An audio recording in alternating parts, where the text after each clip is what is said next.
So we see you here, seeing you in the Discord too. Chapter must be fire. It must be fire.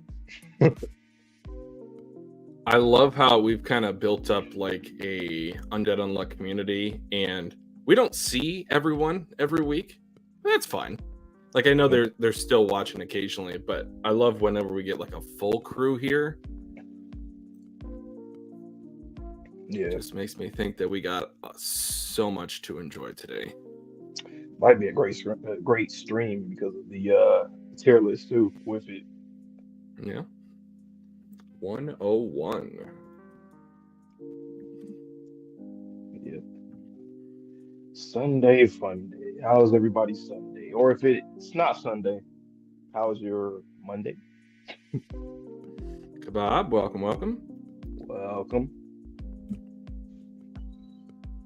All right, guys, so I just posted our Discord link in the chat. If you're new here, feel free to join. If you're already in there, great.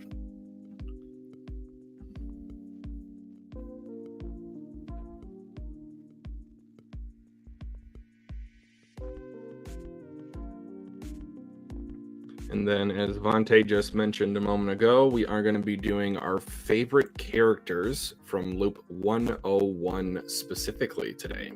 So excited for that tier list as well. Mm-hmm.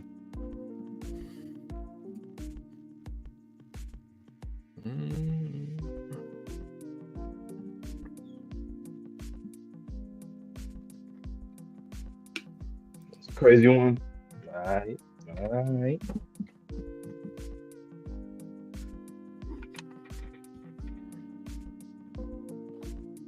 I am most curious about what happened outside of the Union Roundtable room over the course of the 3 months. Because last time that Fuko did all that skipping, she preemptively told Bo that they would be skipping. Not this time. Mm-hmm. Is it going to be like just chaos outside? Like Ragnarok is essentially already started. We got Umas on the loose. I'm thinking so. It did, man. What was going on with Fang? He wasn't there. Fang just been. I saw a hilarious meme. Fang like wakes up. It's like it's been 3 months. I was sleeping the whole time. It's gonna be a war, man. Do you think since we skipped forward so much and now we have Andy back, that maybe Lucy was doing some stuff in the background with like her soul powers? Probably, because we haven't seen Lucy literally since 100 loop. Mm-hmm. The end of it. I mean, so. Oh no. We've seen her talk to Soul, so that's the only other time we've seen her. But other than that, she definitely could be scheming in the back. I mean, she's always kind of, even though she claims that she's just a spectator, she has obviously influence when it came to our trauma with her negating abilities. But as a one-on-one, though, yeah, what is she doing in the background? Because the traumas nobody has been traumatized. Nobody has went through that. So. And I know that last loop during Apocalypse, like Ruin directly influenced like her life with her mom. But I'm curious if him not being there because he's out in like the stratosphere, if that's going to have any implication on like, does she still have unhealthy or did it manifest in a different way? Like, is her mom still alive? Is she going to be older now? Like, what if she's like 20? Right. Probably. I think that's probably going to be the case.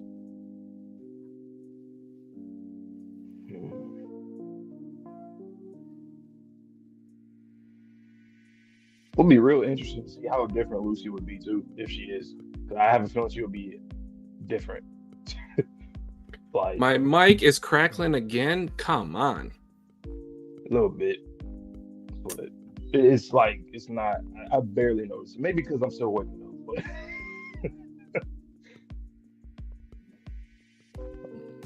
shout out to you, Gavin. You always show up to Twitchy's One Piece stream. Shout out to you for always pulling up. I appreciate you.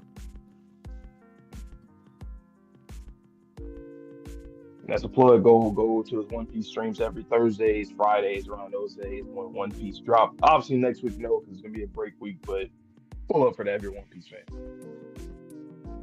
No, I appreciate it, Gavin. I'm going to turn my mic volume down a little bit. Maybe that helps. I do need to get a new mic here, so it might be just on its way out. What I will say with the music playing, it does help. Like it's somewhat noticeable depending on what part of the song. But it's really not noticeable. I barely just noticed it. Damn it. Oh well, what are you gonna do? I do need to get a new mic.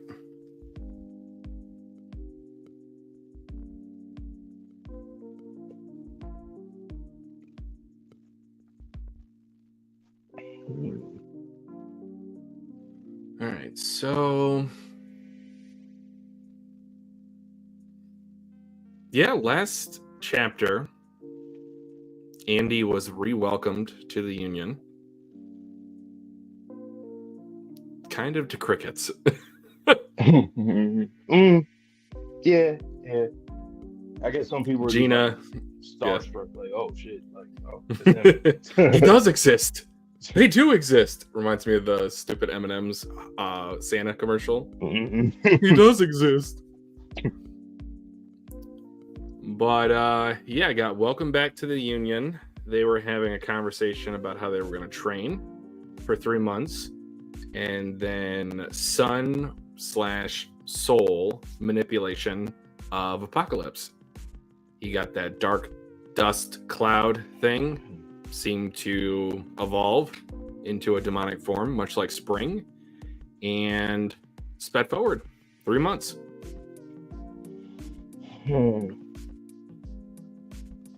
I do think that's kind of like, because once again, if we would have had that soul training arc and whatnot, I feel like it would have been closer to a clean slate. I've said this before. Like, yeah.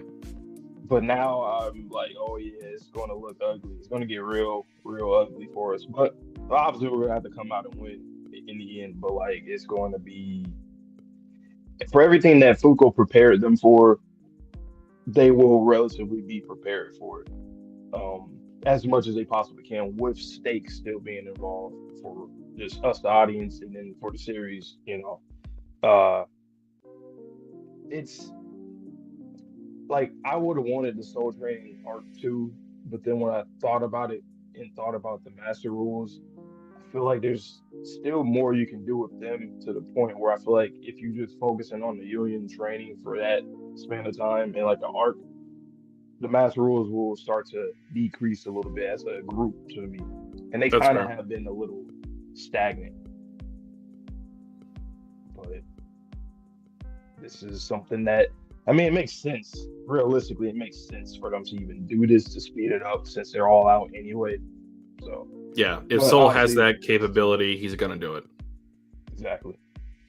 But then also, it's obviously a Tezuka decision, probably. Like, he just like, speed things up. I don't know what Jump is doing. I don't know. I don't think it's really all the authors.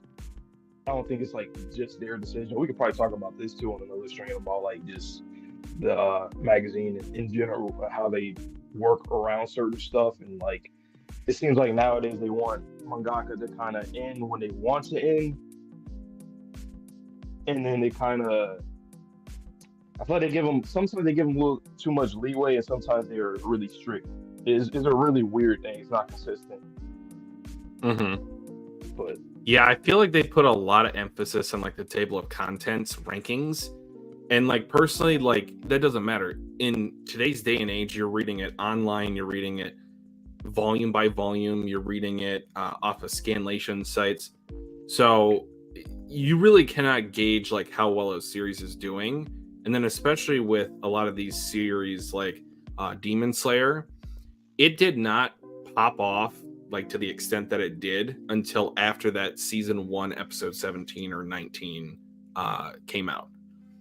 So you have to give time for these things to breathe, because Vontae and I also talked about this on a previous stream. Like seasons 2 and especially 3 of Undead Unluck are going to move mountains. Like this series, fingers crossed, is going to catch fire. I hope so. especially with a lot of stuff ending or have ended.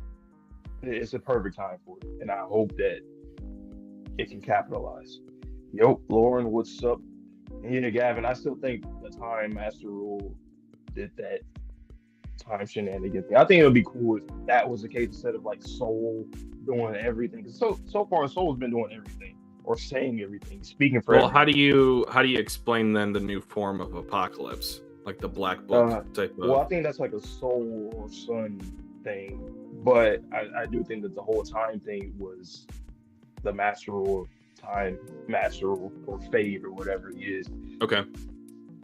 You know, when a group comes down to do something, you got to have a few people doing different things at once. You know, instead of just having it, oh, just the leader. Like, Yeah. then at the end of the day, then the rest of them just look like pawns, like Foot soldiers.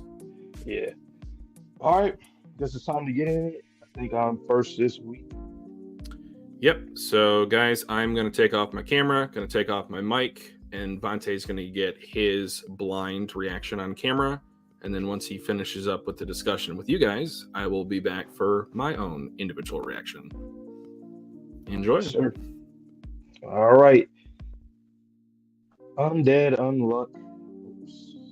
I am back. I was black for a second. Now I am back. All right. Damn, JJK. One more chapter. If you're a JJK fan, pull up to my channel next week for the last chapter. I'm trying to think, do I want to live stream it or do I want to? I might end up live streaming it. That's the first time I would live stream. If I don't forget, I might end up live streaming it. But pull up for that nonetheless if you're a JJK fan. On Vontae the First. All right. Undead Unluck, chapter 223. Oh, wow. Okay. Yeah. The title is called Ragnarok. So, I mean, obviously we're here, but I don't know why I just didn't think we were going to have the title be that already. But anyway, look at Apocalypse, looking crazy as hell. Open the quest. Huh? But it hasn't even been 3 months yet. Time manipulation. There's one of them who I could see pulling that off. Exactly.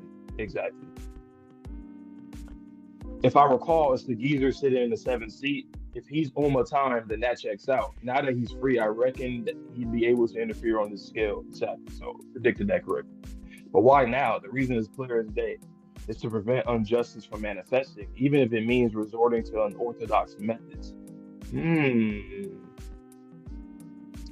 That's interesting. So at some point in this arc, Julia is going to come down on Julia. I feel like when she does like turn into Juiz or whatever, or get the negating ability of injustice, that's what's going to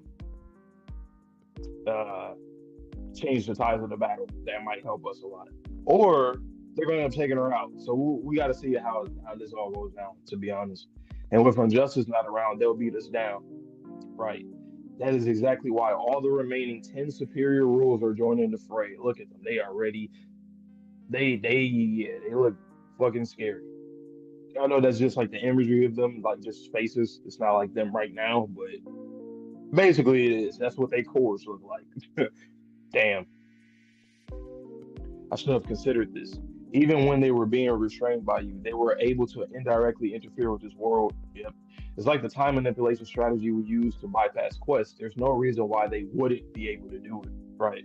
We've lost the 3 months needed for injustice manifestation. If we don't overcome these 6 quests, then Ragnarok will be upon us. Which is wild. Like, I really want to know how like Sun and Luna will get involved in this Ragnarok, you know? Obviously, I think things are going to be way different because of the Master Rule, but we'll see. Even if the rewards for these quests are the sacred spirit treasures, we'd have no time to search for any of the 1 month pass. Activating the penalty, Ragnarok. Wow. Speed running like a motherfucker. But hey, by the way, fire art on Apocalypse right there. But Jesus Christ. Huh? Oh, and there go Luna just sipping her tea, and then you see the sun in the back. You see the earth. I love that panel. I love that's a great shot, great angle. Hey, what's the big idea, Luna? Why won't you let us act? Interesting. So she's not letting them start anything yet. So is this Luna doing this whole time? Which makes sense because Apocalypse is an artifact, and Luna obviously she's mostly her role, even though it seems like both guys can kind of interfere with both sides, but she's the one for the artifacts and the negators, which is interesting though. Why, you ask? What do you all expect after having been detained solely by Undead? Now return to being a part of him. Why she gonna throw him back in the sun? What the fuck is going on? I'm thinking that it's the time now, but apparently she's like, no. Oh shit! Now she's growing bigger. I find that way more amusing. I see from the very start. You, in that case, Foucault, the 10 superior rules. The 10 superior rules have descended on the earth after being freed from Andy. We spotted pillars of light coming from the locations where they landed. Wow. What is going on? And then you see this. Oh, and then there goes the sun in the core. You see him. So is she just locking up Soul? Is that what she's doing? Or putting him back there, but the rest of them gets to get out? And there he goes. He's coming out. Wow. And what is that surround? Like, is this somebody flying around them, or is that just like the rays from like the sun, or like the waves from the sun? At long last, the time has come. You have all done a fine job, which is exactly why I want you to show me by overcoming him at his best.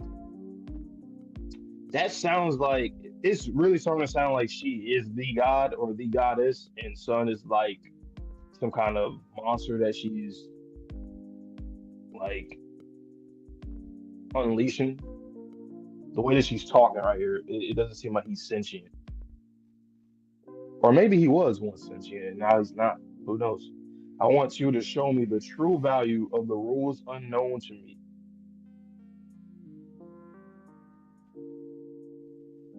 Oops. No. Accidentally went back to the stream thing already. Hold on. See, I should be good. Okay, I'm good. I am good. All right. Yeah, yeah. Gina's just smiling. Everybody chilling though. Sheesh. What are you freaking out for? They're the ones who are freaking out right now, you know? Those guys are feeling so up against the ropes, they had to bust out this little secret cheat of theirs.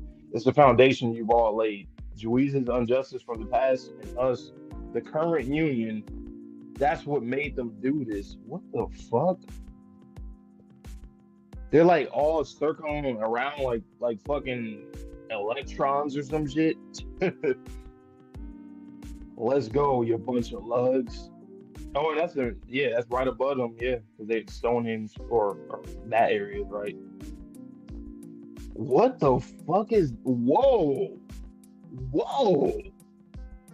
Shooting a beam from his mouth of like Umas. Like, what the fuck is that? Now let us begin the final battle for the fate of this planet, Ragnarok. God damn. Okay, we out though. We're here. So this is what we're going against. Is it so they're not? That's interesting. I didn't expect. So remember, I did predict that Sun was going to end up absorbing Master Rules, but or something like that, right? Or making them assimilate to him or under him. But I didn't think. I thought we were going to fight them first, and then they were going to end up losing or some shit. And then okay, we gotta. Okay, now come back to me. But Luna said she sped ran that too. She said, "Nah, y'all going right back to him right now." And now he's using them as a part of him. It kind of reminds me of like an Avatar with Aang, you know, when he was an Avatar state against Ozai with all the elements around him and shit. This is interesting though, because I want to see how these attacks even look. So this is real interesting. I wonder, are we going to get to see them? I'm sure we're going to get to see them again.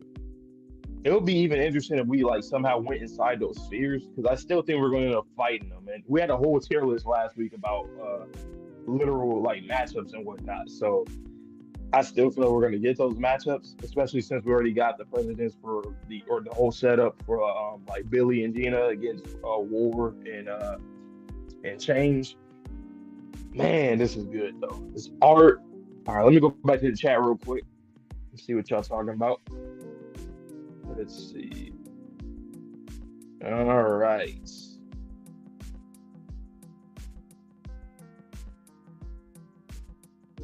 He has the 10 master rules return to the sun. Right.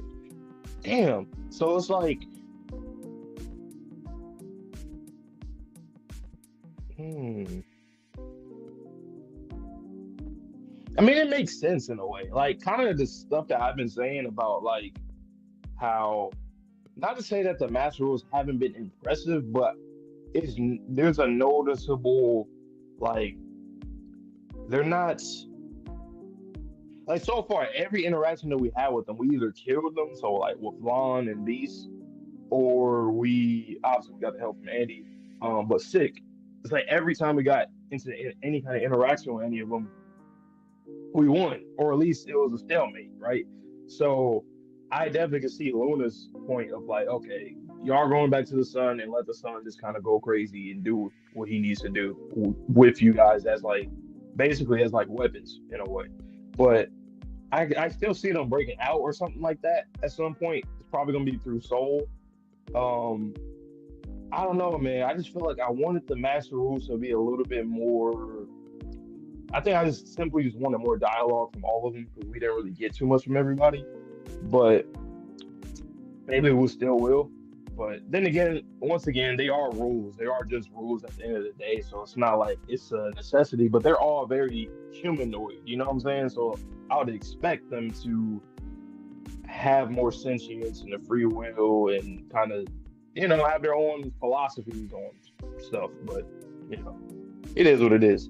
I'm really hoping that there's something else after Sun. I had a similar idea to you. Luna may be the true god, and Sun is just a very strong Uma. Exactly. I'm thinking that Sun either is the first Uma, or like, yeah, like the very first rule, or it's something about him that I think Luna's in charge of. Maybe he was a person in the past that got possessed or taken over by Luna. Maybe he is simply Luna's creation or something. But Luna is definitely in charge of everything right now. She is player one of this game, the creator and player one at the same time. So, but I do think that Luna is going to be the one after Sun. But we just got to see, right? But yeah, this chapter was pretty crazy, pretty wild, setting up once again for like the battle to begin. Um, yeah, and Sun Never Speaking or Having Thoughts does like definitely add to that. There's only that one time when we thought that it was Sun talking because the panels had like the little like black you know like intense like kind of like how Apocalypse when he speaks one time when he was talking about the Umas and how they're designed to torture humanity essentially. But at the same time though, I don't know, man. I don't know what happened between that, but I think that's gonna be some cool lore. And once we get to finally know what's going on with them, it's gonna be pretty cool. It don't have to take that long either. Like if Chizuka's work, I don't even think he should be worried about like the time spent on that lore because I think it can be very quick. It can be like a chapter, 2 chapters. But in terms of everything else, it's really looking like this manga is going to end a lot sooner. With every chapter, I keep thinking it's going to end like 5 to 10 chapters sooner. At first, I thought 100, then I thought 80. Now I'm thinking like 70, maybe not, maybe 60. But we just gotta see. But I'm gonna get Twitchy in here now so he can react to the chapter as well.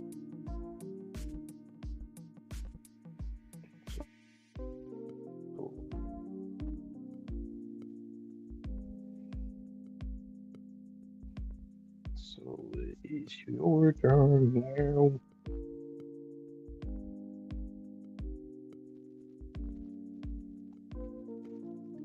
It's your turn.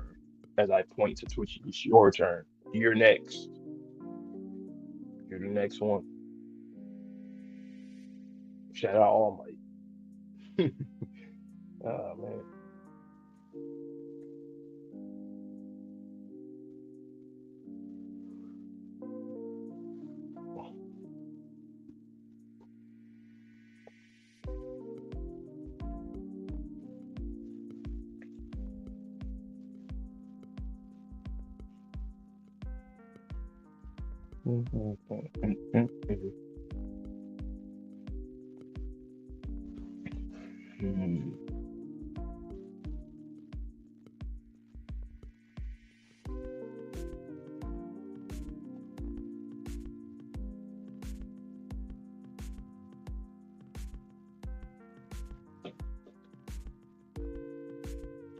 Yeah, man, that was. I'm just looking back at that panel. Damn.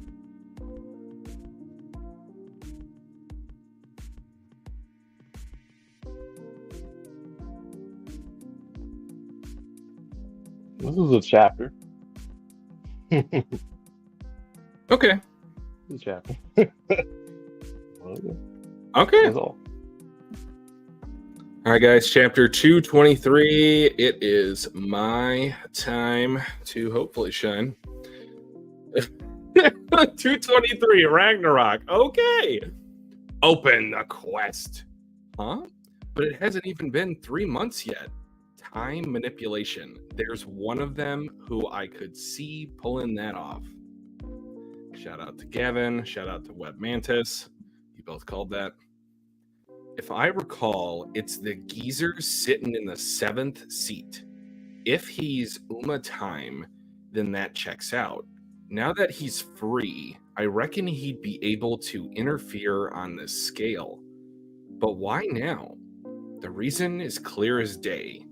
It's to prevent injustice from manifesting, even if it means resorting to unorthodox methods. And with injustice not around, they'll beat us down. Oh, this double spread. Oh, not a double spread. It looked like one.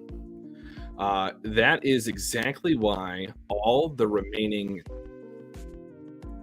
10 superior rules are joining the fray.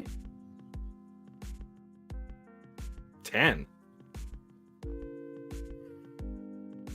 Damn, says Fuko. I should have considered this. Even when they were being restrained by you, they were able to indirectly interfere with this world. It's like the time manipulation strategy we use to bypass Quest. There's no reason why they wouldn't be able to do it. We've lost the 3 months needed for injustice's manifestation. If we don't overcome these quests, then Ragnarok will be upon us. Even if the rewards for these quests are the sacred spirit treasures, we'd have no time to search for any of the... Fuko, rightfully, is freaking out here, and Andy looks very calm. Now, I understand that she has, as the leader of the union, kind of taken a lot of the responsibility onto her shoulders, but hopefully this plays out. I mean, if not, it'll be the end of the series, but you know what I mean. 1 month passed. Activating the penalty. Ragnarok. Huh? Oh, so we're just skipping past? Sun's coming out? Hey, what's the big idea, Luna? Why won't you let us act? He goes to attack her? Why, you ask? What do you all expect after having been detained solely by Undead? Now return to being a part of him? Him as in like Sun, or him as in like Andy? I'd find that way more amusing. I see. From the very start, you, in that case. Fuko, the 10... why do they keep saying 10? The 10 superior rules. I guess maybe that's just like their group name. I don't like that, though. The 10 superior rules have descended on the Earth after being freed from Andy. We've spotted pillars of light coming from the locations where they landed. What is going on? All right, so I think I got my answer. Soul is going back to Sun. That's a crazy page for page 10. At long last, the time has come.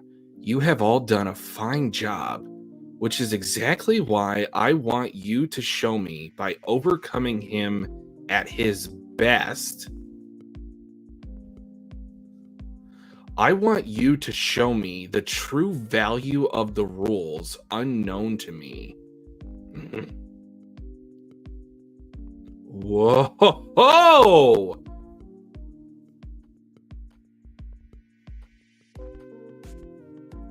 He has like a barrier of the rules surrounding him.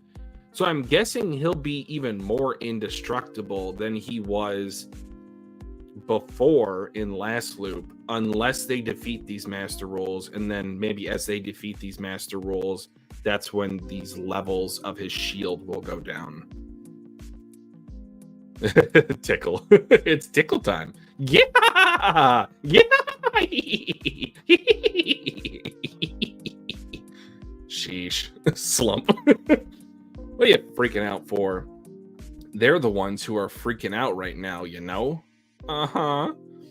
Those guys are feeling so up against the ropes. They had to bust out this little secret cheat of theirs.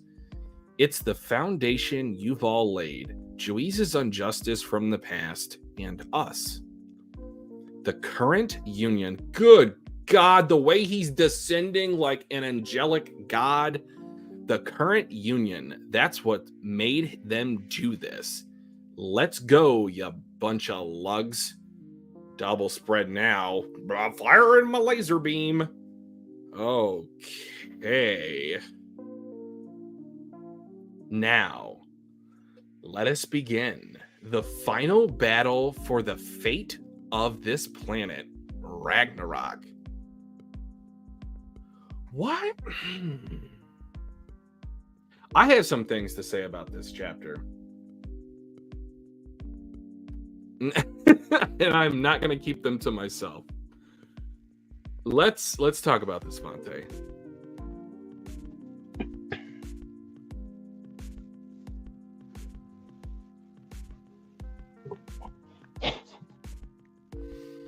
This feels like initial thought I just want to throw out there. This feels like the series got canceled. Or they told like Tozuka, like, you have 10 chapters to finish this. I said it too. I said that this chapter felt, the last few chapters, remember I started out saying that, oh, we get like 100 chapters, 110, 115. I can see it's getting 5 more. Each of these last chapters, it went down by 10. I said it when I was reacting, said it went down by 10. Then I was like, okay, 80. We were all like, okay, 80 sounds about right.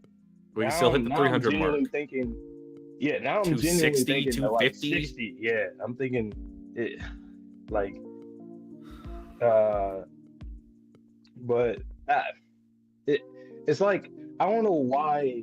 It's like he keeps doing it every chapter. Like, keeps trying to tell us that he's speeding up. Like, and I don't feel like, yeah, like, don't get this in our minds. Is what I'm saying. He himself is telling us that he's speeding up, but my problem is, it is also coinciding with what we spoke about earlier before Vante had his reaction. The table of contents rankings. Undead Unluck has been near the bottom like the last month, I guess, or so. And I think it is about a month behind because they release the table of, to my understanding, they release the table of content rankings like a month delayed behind the chapters.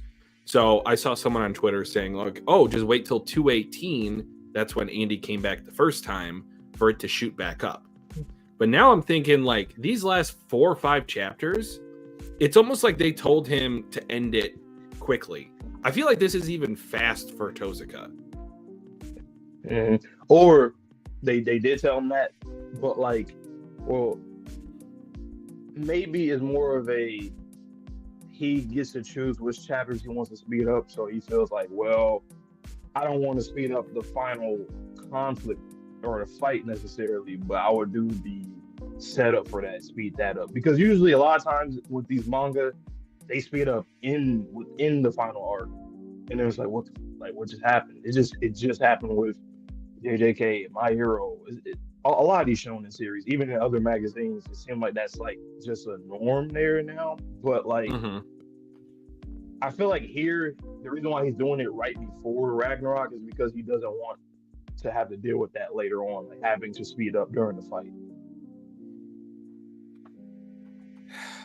I'm conflicted. This was a It's great a chapter lot right now. but it's how do I want to put this?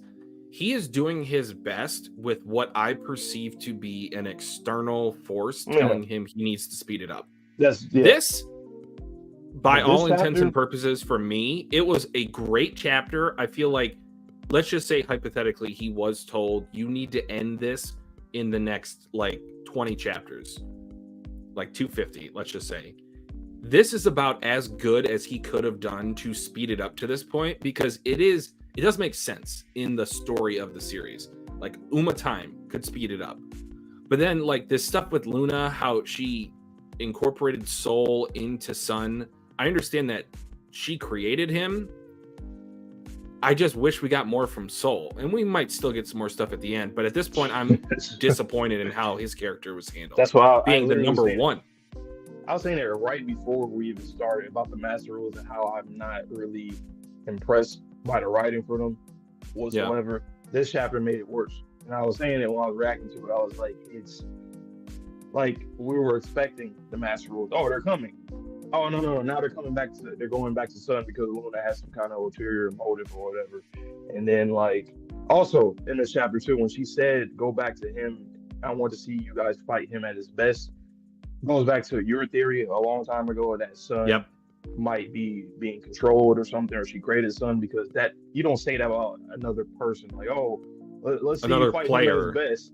Like what? That like so. No. This chapter I liked it. Like you said, I like it, but at the same time, there's certain things that it made worse for me that I already feared. So, on one hand, certain like he did it in a way where things kind of does it makes sense. Like okay. You would think that Luna or the Master Rules would be trying to speed up things. Obviously, it's Luna now, solely Luna. But now we're not even going to see the Master Rules unless we break them out and then they're going to join us and fight. Well, together. No. I don't want that cliche. Let me give you my interpretation. I feel like all of the Master Rules are on Earth. I don't feel like they all got absorbed by Sun here. I feel like just Soul got absorbed. You see the orbs around them. No, I think those are like layers. Like unless they defeat, I mean, I could be wrong, but I got the impression when who was it? Nico said, they've descended to Earth, coming from pillars of light, coming from the locations where they landed. And then after that. I guess you might be right. Damn, I like that even less now. I don't like that. I was under the impression that they would be kind of like mini bosses, that he is indestructible until and the thing is they were coming to Earth. They actually came to Earth. But then Luna said, oh no, come back, go back to the sun, and then they went right back to him. So it seems like an abrupt 180, and they don't have any of the 3 artifacts, the master artifacts.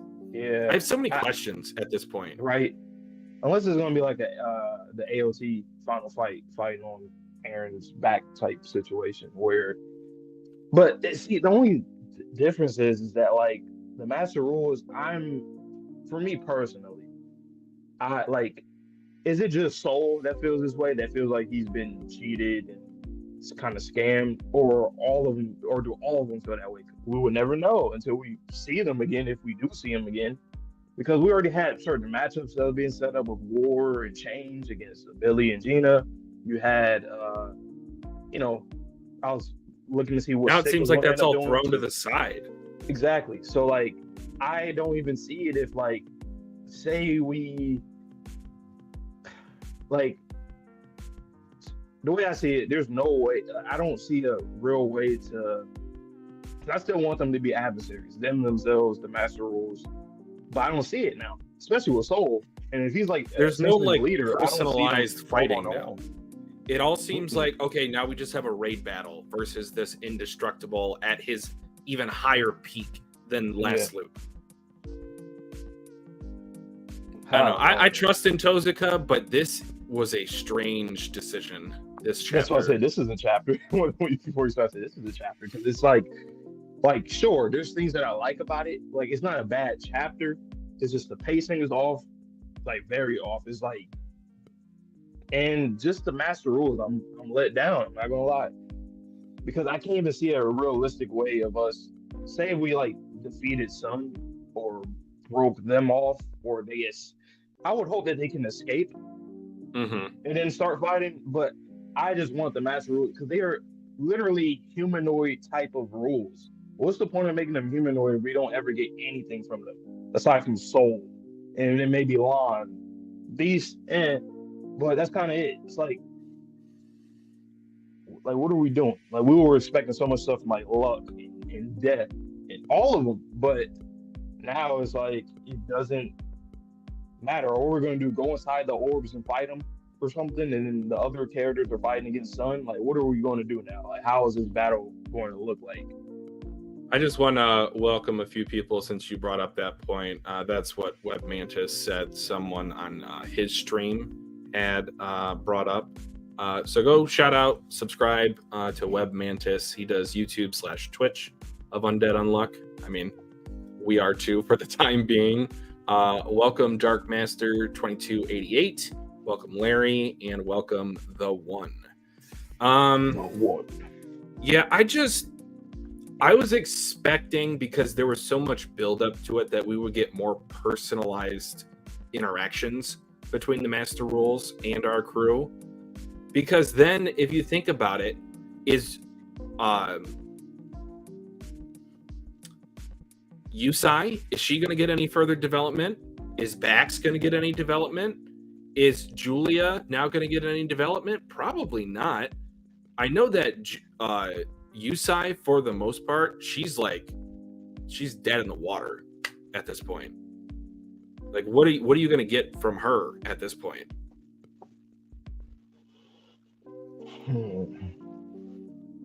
To answer your question, the One, no. Uma Justice never spoke. And yes, they could individually go inside these little orbs to defeat the Master Rules. That's just convoluted. Yeah, because like, what's the point of even doing it in the first place? You know, like, what's the point of even assimilating the Master Rule with Sun if we're still going to have these separate fights? And then what? It's like, then why did Luna do that in the first place? I can understand Soul. It seemed like Soul and Sun has some kind of synergy, but like all the other ones.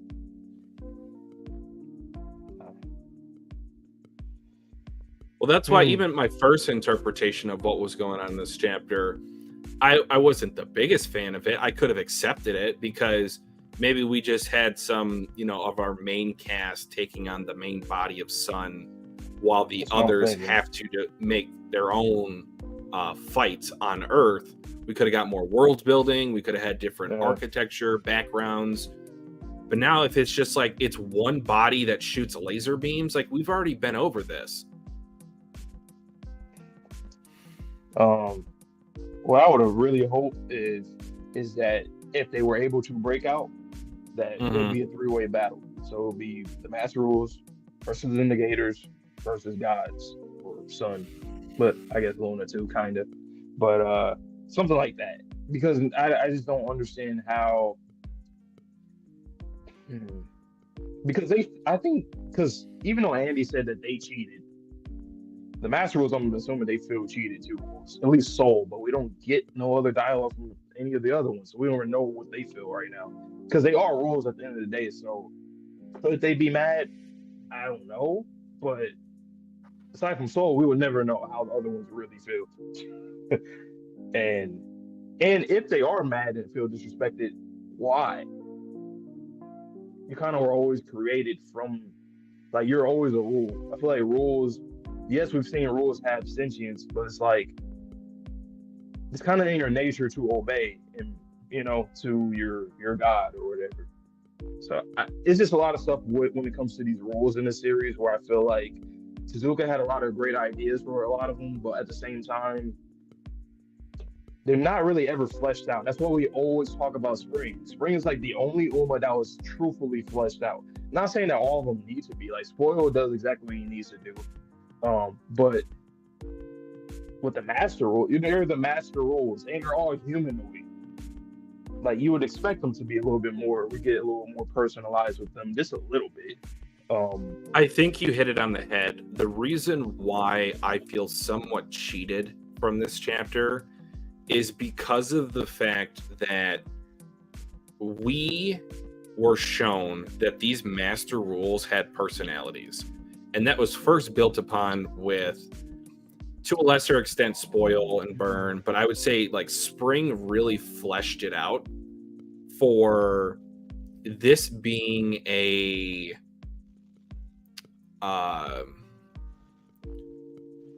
more analogous version of humanity. Like the rules in humanity seemed almost identical in the fact that they were both created by a being, and then this being pit them against one another. They had emotion, they had comrades, they had dreams, but I don't know, it just, it's very one-sided. Like we don't get. I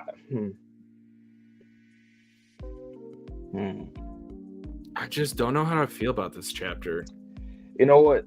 To Quetzal, what he said, I'm thinking that too. Like they're not necessarily a defense, but like he's using their abilities while they're orbiting them. You know what? I would hate that even more. Going into like the whole like going into those orbs or whatever spheres and fighting against them would be pretty cool since they are orbiting him. It'd be cool if they're like that's their own world. So like say if you go into time sphere, whoever's fighting against them, they're like in a world of like time, or time exists or doesn't exist, or he's controlling it or something like that. I think that'd be cool setting wise. Like, you know, in Demon Slayer, you have the Infinity Castle. We know that was pretty phenomenal because you have all these different rooms and whatnot. Yep. And I think it'd be cool to have like a stage setting where you're going against all these master rules in these quote unquote worlds or their own worlds. So like a sick world or whatever. And like I think that would be cool. But other than that, that's like the only thing I can really get out of that personally. I mean, it could be like domain expansions, which again would be pretty cool. But who's going to choose to go after who? Is it going to be God choosing this? Is it going to be our side choosing this? Because I feel like that matters. You know? To be honest,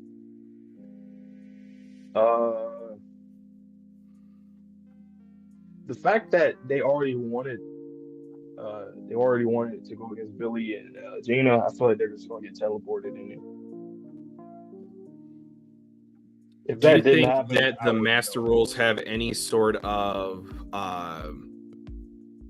like capability in these little Pokeball capture devices to influence the outside, or do you feel like they have solely been cordoned off and kind of taken over by Sun?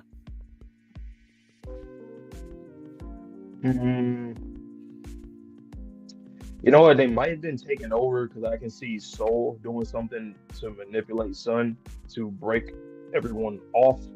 But once again, if that happens, I don't want it to be cliche and just have them team up with us. I would much rather just have a three-way battle, like I said. I'd love that. Me personally, I've always been a fan of that, like different factions battling each other at once, you know, because at the end of the day, it would be Soul that saved them. It's not like it's us that saved them. So they would end up fighting us and God.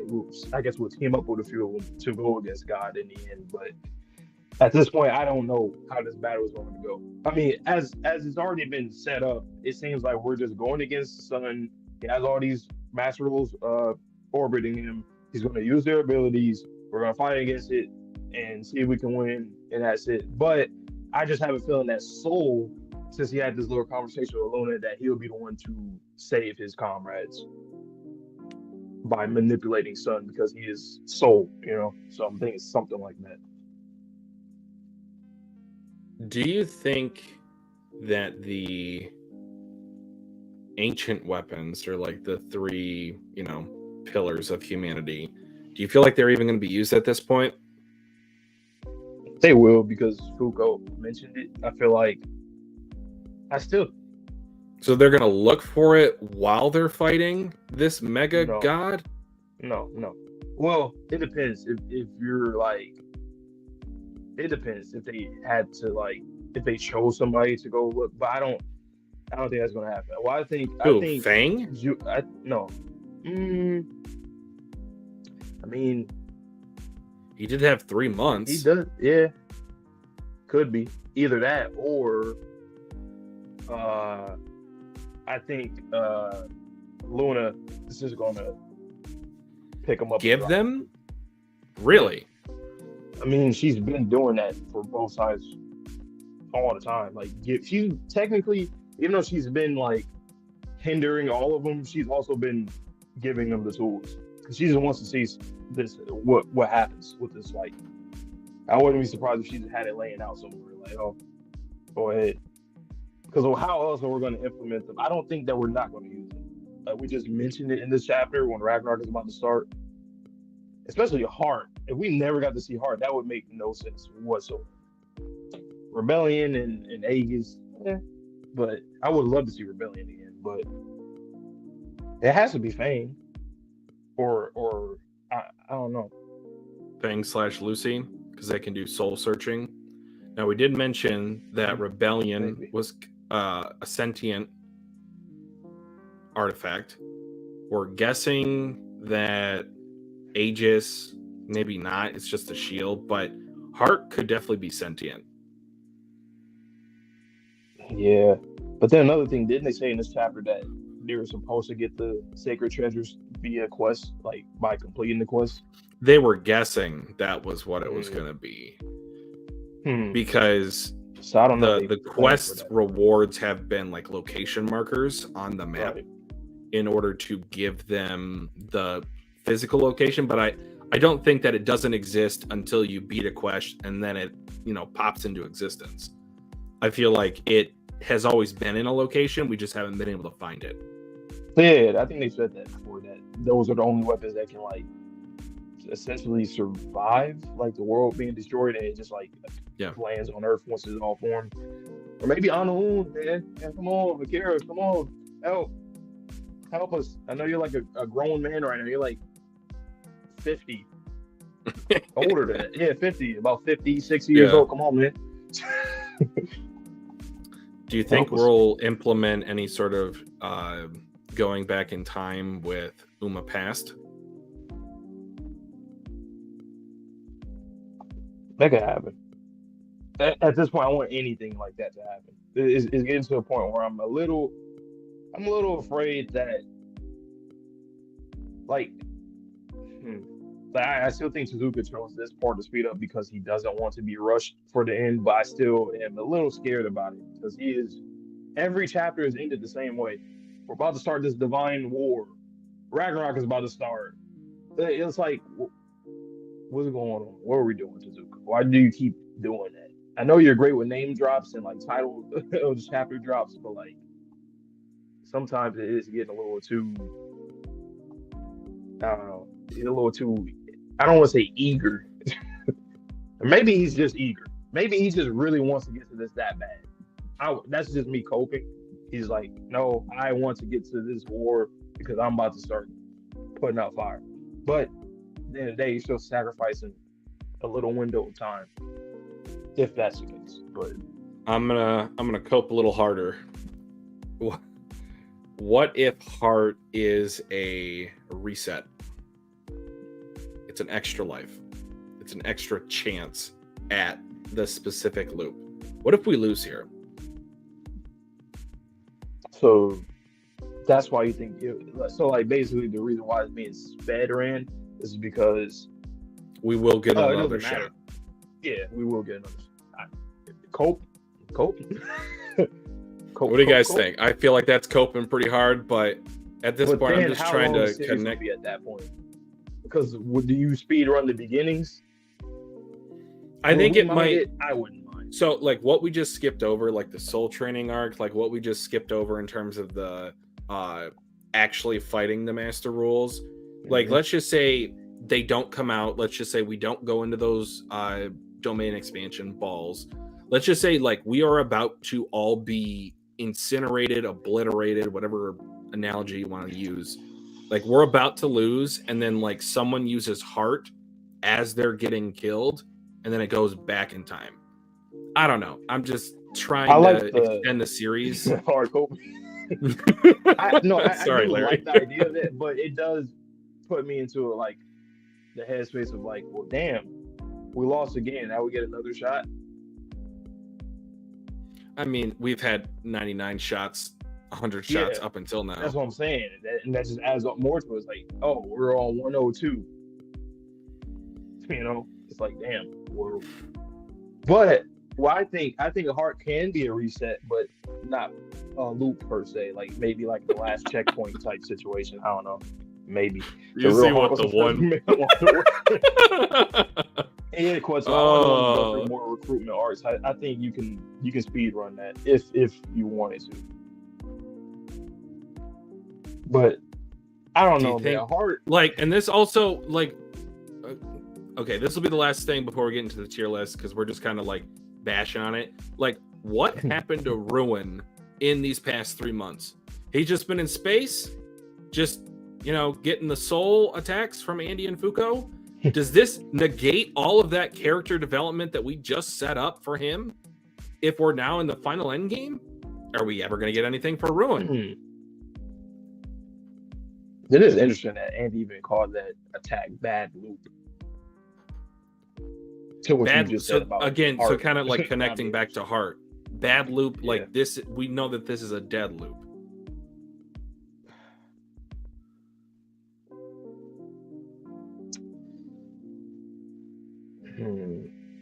Seals, it's all never to be talked about again. Definitely, right. It is definitely better than just us finishing this manga quick. Like, easily. Like, if we did go for another that's loop, the preferred. Or whatever. But it kind of feels like a cop-out. It feels like a Deus Ex Machina. Like, let's just start it all over again. Plus, I feel like that's more of a one-use type of artifact. Agreed. If you were to do that. Like, I don't think you can just keep getting that artifact and keep on resetting. No, I think it is a one-time use. I would not want it. Heart is a one-time use. Like, I do. So you think nobody's used it ever until now? Nope, they haven't found it. We know that was confirmed. I feel like this is one last chance.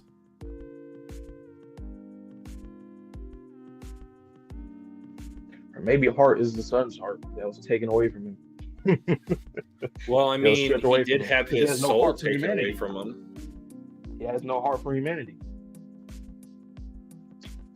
He's supposed to be up there providing us with energy and warmth and life, but instead he wants to kill us. He don't got heart. Man, don't got no heart. And then Victor, like, what? I can't wait for the next chapter.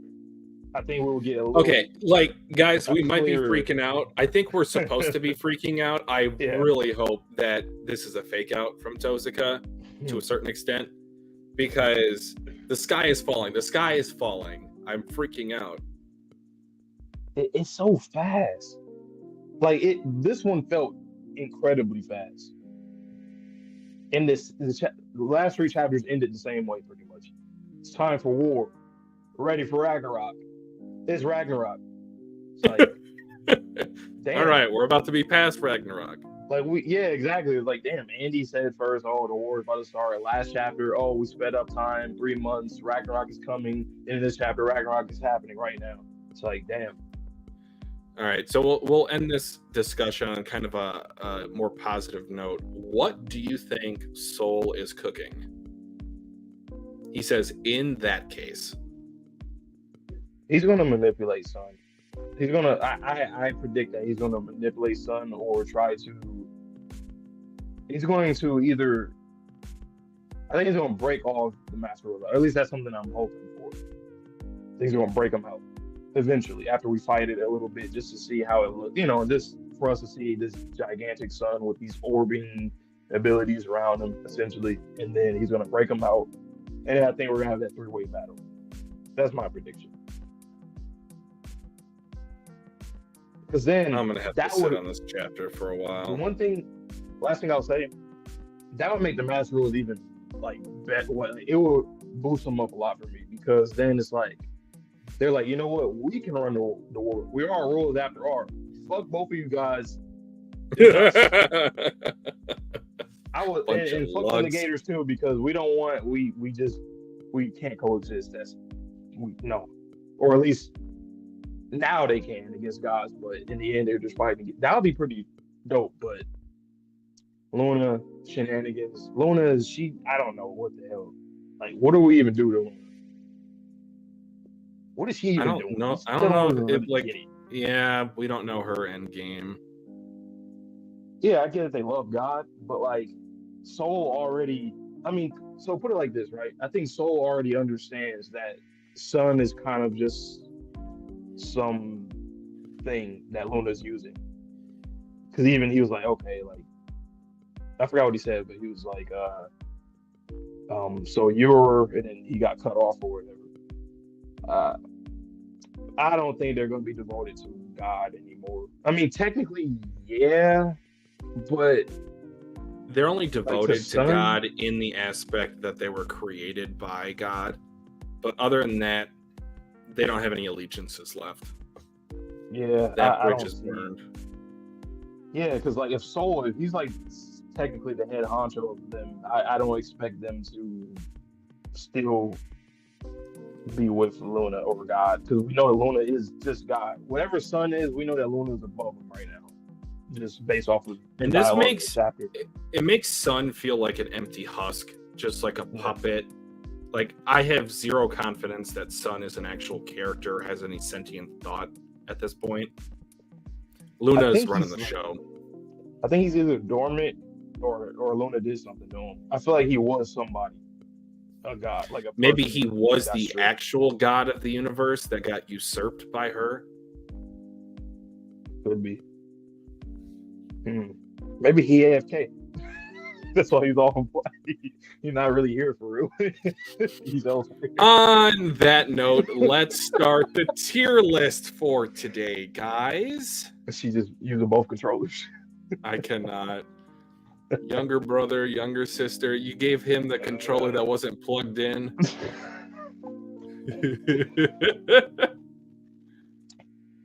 But what is even though we're saying our criticism, guys, we still don't think that this is like the worst thing.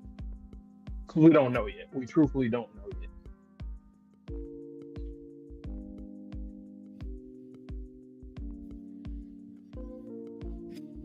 And it can still be fire. It's just execution.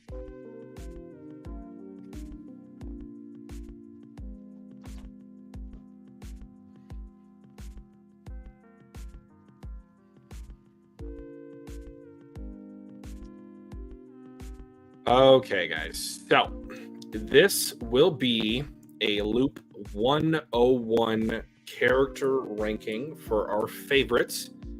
It is directly linked to this loop. It has no influence on Loop 100. So, with that being said, let's just get into this. If I missed anybody, I'll try to add them a little bit later. I'm kind of doing this off the cuff. I created this tier list, so this is not a pre-existing one that I can utilize. But with that being said, let's start with our boy Andy in Loop 101, who this man has been AFK for a while. Right. Technically, you know what's kind of funny about Andy in this? Like, from his placement in the last one, I'm still gonna put him in S tier, but he's gonna be a little lower, like maybe a spot lower, just because we are, just now getting Andy back. In terms of fighting, but I would put him as either the highest A or the lowest S, because he just has not been on screen. Personally, I lean more towards A. Clutch. He is clutch, and he did have character moments with both Ruin and Fuko when he did come back. It just took too long. He turned into Victor. He's basically That's a Victor. good Like that's analogy. why I gotta put him like at least low S because he's basically Victor, Okay. just without the the sad romance. So we'll put him at S. I definitely feel like he should be on the lowest or the lower Yeah. side of the tier. Yeah, that's fine. All right. So Billy, the kinder man, this loop, when we rescued him from the jungle. This loop specifically, he's also lower. He's still good. He's still great, but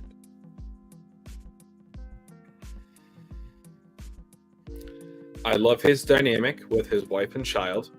He finally gets to be the dad that he wished he could have been last loop.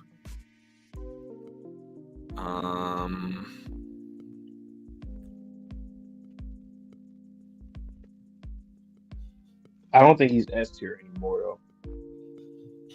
I think he's high A. Yeah.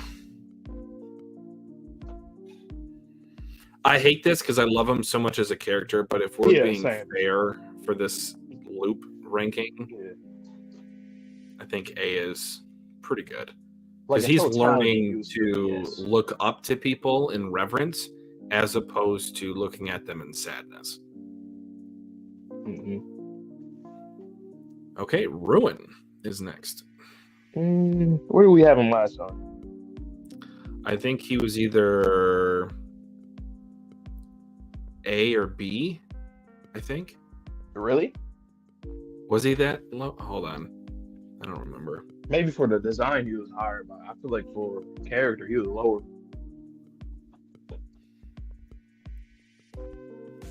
Anyway, we have him in this loop. He's got a different kind of feeling about him this time around. I'm not big on Ruin for this loop, but he's wherever he was placed last time, he's relatively still the same because the potential is there. I'm gonna use the word potential is there. We finally got a little of his backstory, a little shot of that.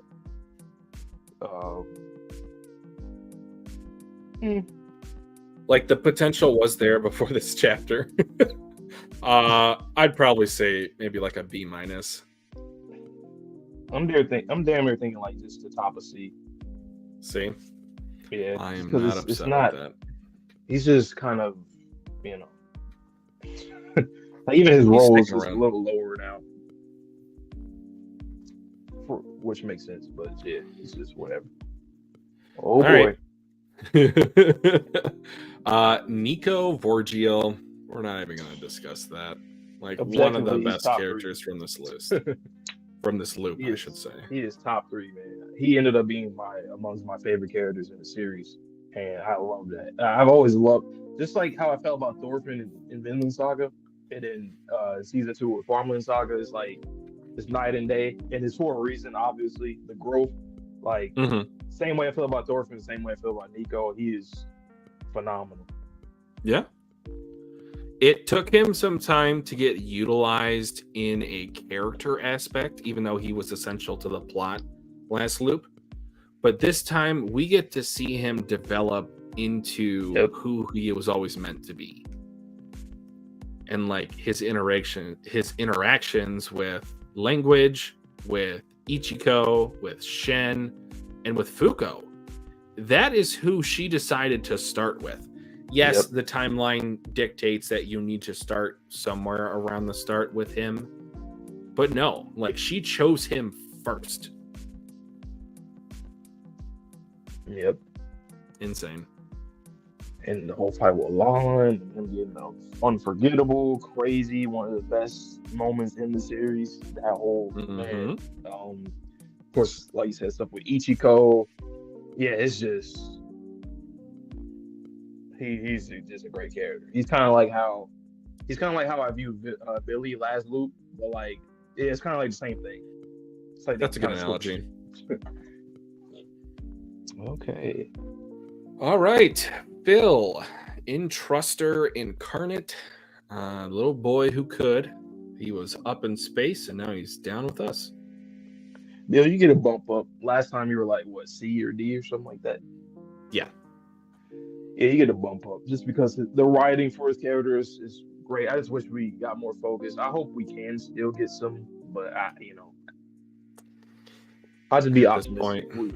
I hope we do, because I don't want to keep saying, "Oh, well, I'm not sure," but at least we got more. I'd put him at a solid B. Yeah, I'll probably put him like still lower B, but I guess once it gets filled up, we can Okay. see. Tatiana, this is much more recent that we got her. She is a model in this loop.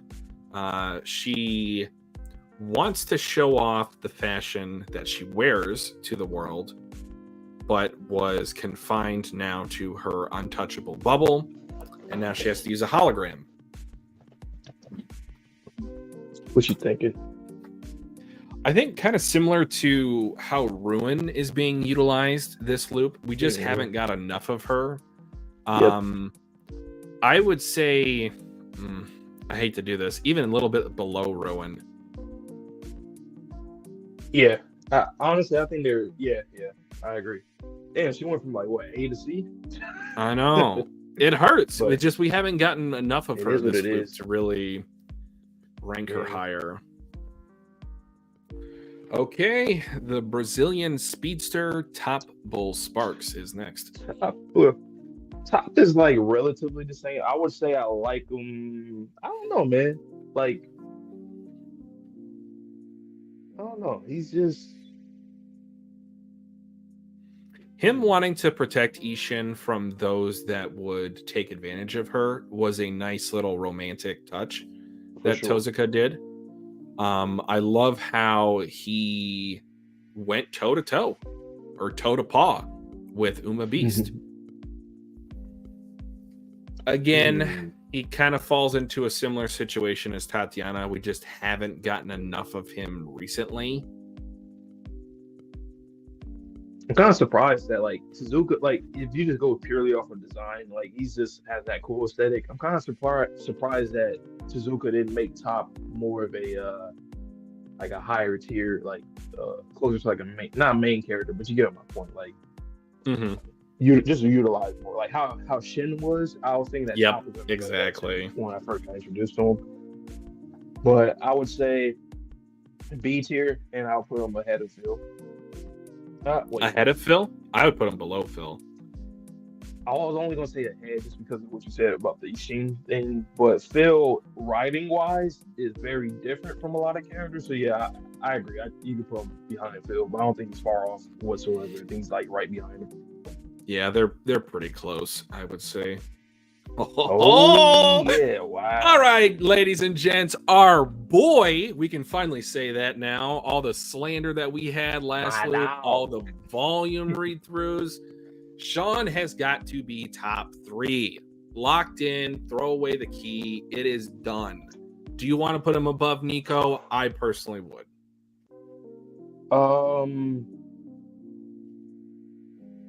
You want to talk about glow-ups? This kid, I care about him now.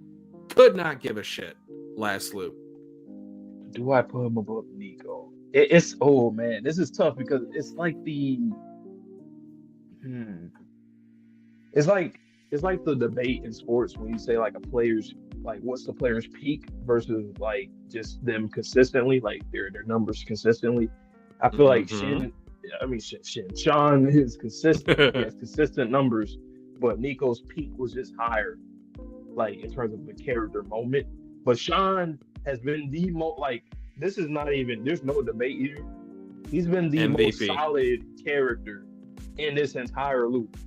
He's even had conversations with people, just normal conversations with people that helped him. Like Chikara. Character, it's crazy. He's done it a few times too. I'm like, what the hell? He did it like maybe 3 times. I can't remember all the times, but yeah, Chikara, and there was another time. I think Tatiana. I mean, he's talked to Gina a couple times to where like he believed in her. I just love that dynamic. And yeah, and if our prediction still happens with him like dying, he's a goated completed character. So yeah, let's put him above Nico. Damn, that's crazy to say. That's funny. I dislike both of them last two. Or not like dislike Nico, but like, you know. But I didn't even include Sean on the last character ranking because he was so bad. And if I did, he was at the very bottom. That is masterful writing. What other series? Before we get to the next person, what other series? Oh, Fuko. What other series have you seen a character that started from like the bottom and then just became like I can't imagine it. Golden. Like at least most of those characters at least are like mid tier, then they become golden. But he was at the bottom. Like, not that I hated them. Well, let me rephrase that. For any other scenario, it wasn't like I thought they were a bad character. I might have hated their actions, but the best relevant example that comes to mind off the top of my head is Itachi from Naruto. I hated his guts. I hated what he did. And then everything was lined up to where their story made sense. For Sean, though, he was purposely meant. I know he is the star of this show. He is not no side character in this loop. So much dialogue about that too, about like the whole acting thing and like being a main character or a side character. He legitimately might be like, if you do like a tier list of just side characters, he's low key like in shonen. He might end up being like top 10 ever. And that's not even crazy to say. It's really not, because from going from the literal bottom, you've never seen a character from the bottom go up. He went from literally essentially F tier to S tier. As the worst character, he was arguably the worst character, and now he's arguably the best character. Yes. How? I've never seen that ever. I can't think of a more relevant example. Me saying Itachi, there's some parallels. It's not 1-to-1. Like, Sean is his own type of archetype when it comes to character writing. Never seen that before. I don't think I've ever seen a mangaka focus on somebody to that extent. Somebody that just was just some little scrub crime, just a criminal and just a street thug, basically. That's literally what he was. And then going a street urchin. Like a world-saving, like, just cool, respectable dude. Never seen that. But yeah, so Sean S tier, man. Jesus Christ. Bravo. Encore. All right. Next up, we have the female MC who took the lead. Haha, you see what I did there? For this from her cohort, Andy. That is Fuko Izumo. And that's the only character, as of right now, probably that I personally think is the best character in the series. Ahead of Sean right now. You could even argue this loop alone makes her the best character in the series. Not to say what all happened in loop 100. Just this loop by itself, the impact, the growth, what we've seen from her personally, her interactions with Nico over the comms when he confirmed with her that what she was doing was absolutely correct. It validated her character to hear that from Nico. And the amount of pain and the amount of memories that he had to obtain by becoming unforgettable again, it was eased solely by Fuko's character. She did this for him. She purposely tried to give him the most happiest life that he has ever had in any loop before. That impact was more than unforgettable. And we know how traumatizing unforgettable can be. Exactly. She is she my favorite female character of all time? I'd have to take a second to think, but she's top 3 off the bat. She went up there quick. Like, honestly, for me, like, I don't think I've like completed a lot of series, but like, I'm thinking just shonen. I think she is. Like, other ones, I feel like they fall off a lot because of the mangaka, how they write them. But she's been having great writing for the longest. Even when she wasn't able to do much, she was like still great. And I love both sides of her, like the adorable, powerless type of crybaby that she was last loop, and like the dominant, strong, just badass that she is this loop. And she still has those moments. That's what makes her character so good. I don't like when characters go from like one type of like they're one way, then they progress to another way, then they just stay like that. I like when they can be a mix of both. And it's funny because we kind of got that with Juiz too. Like she literally is the modern Juiz, because Juiz was like that too. She was a crybaby as well. She acknowledged it. She even told Fuko like, "You're just like me," you know. So especially when it comes to like, you know, a female character, because they can't write those characters for shit a lot of times, and he writes her as how a woman is supposed to be written when it comes to like, you know, expressing, you know, emotions, stuff like that, but also not being a damsel in distress like other mangaka that write like that. She's the boss. She's been a boss really ever since Spring Guard. That's when she really started to elevate herself. And in this loop specifically, she is peak. It's peak writing. So what I love most about the way that Fuko is written is, let's just flip her gender for a second. That is a top tier shonen MC. Yep. Now let's flip it back. She is written like a person. She is not written solely to be a female in a shonen environment. She is written as a full-fledged character. Exactly. Like, take the genders off of it. And immaculate. Tozuka, like, I immediately, like, my top favorite, like, female characters of all time, like, I'm thinking Emma, Promised Neverland, Foes from Land of the Lustrous, and then maybe, like, Yanagi from Act Age. Other than that, like, that is a very short list, because other mangaka don't know how to write women. You just write them like a person. It's not that hard. I don't feel. And it's a fictional series. Like, how is it hard? Like, I can't understand that. If you're writing a fiction, how is it hard to write certain characters? And people struggle with a lot of different kinds of characters. But if it's fiction, how, like, I'm just trying to, like, understand. Maybe it's just a culture thing, but I'm just trying to understand why. And even if it is a culture thing, once again, it's fictional. Like, what's so hard to write a female character? I don't get why is it so hard. Like, it's like there's this unwritten rule that all females have to be written into a certain type of archetype, or be like a Sunday. There's no reason. Shit. It's like, what's the point?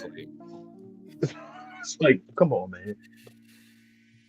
All right, but Fuko's goated. That's all we have to say. Best girl. Next up, also best mom, Fang Kowloon. Ooh, I like Fang. I'll put him in A tier. In this loop, I think I put him above Billy. Yeah, I agree. He deserves it. He's been very clutch. He's just been progressing. He's learning more and more. The potential into his character, I think, is going to be great. Once again, optimism. But yeah, he's just been very solid. Like, he does what he needs to. Like, Suzuka's writing him the way that he should write a character like that. You know, the former antagonist that's now a part of the good side or the heroes. He's doing great, and he's still being himself. You know, but he's still getting better with certain toxic traits. But you don't have to change his personality too much.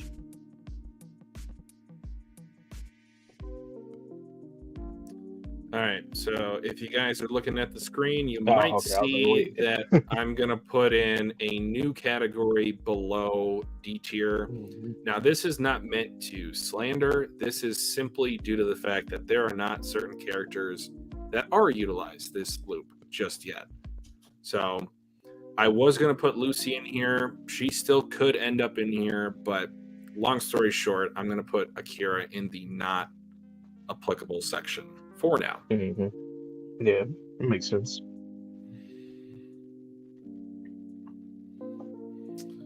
Okay, so next up we have the boxer, Void. Big boy.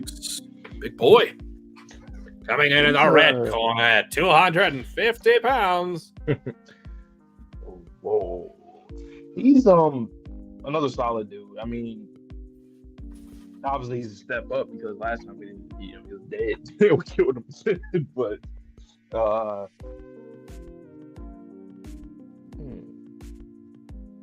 I guess C tier. Like, like from like if I'm comparing him to like Tatiana, for example, I don't think he's that much like they're like the same realm. There's more to him, I would say. I would feel I liked his origin story more than I liked Tatiana's story in this loop specifically. I'm thinking like C-tier. him being a boxer, him wanting one last final fight, the fisticuffs bout that he had with Fuko before his career was over.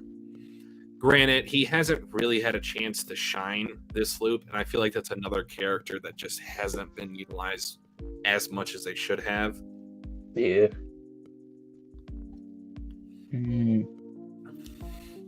I would say either above or below Ruin, but I think the C tier is pretty fair.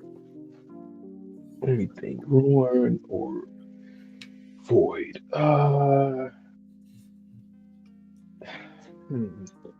I'll just put him ahead of Ruin just because this is the first time we got to see Void, and Ruin is more or less is like the same.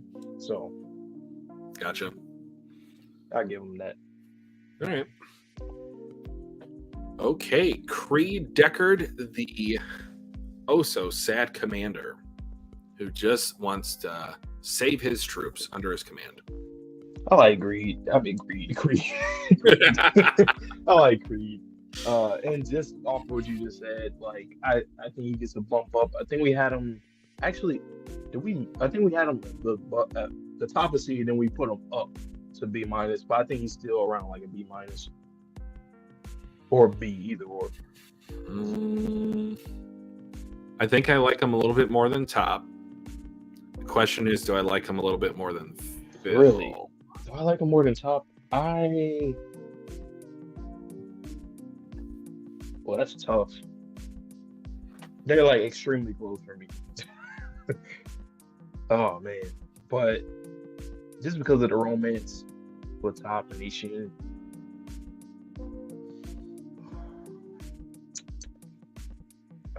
It's tough though, because I really like the whole thing with him and his comrades, Creed. You know it's what? Not by a lot. I'll put Top ahead of him slightly. Okay.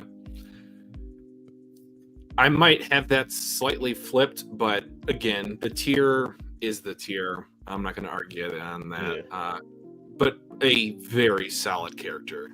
I like the inversion of his character he was the ace up the sleeve for Under last loop with the nukes.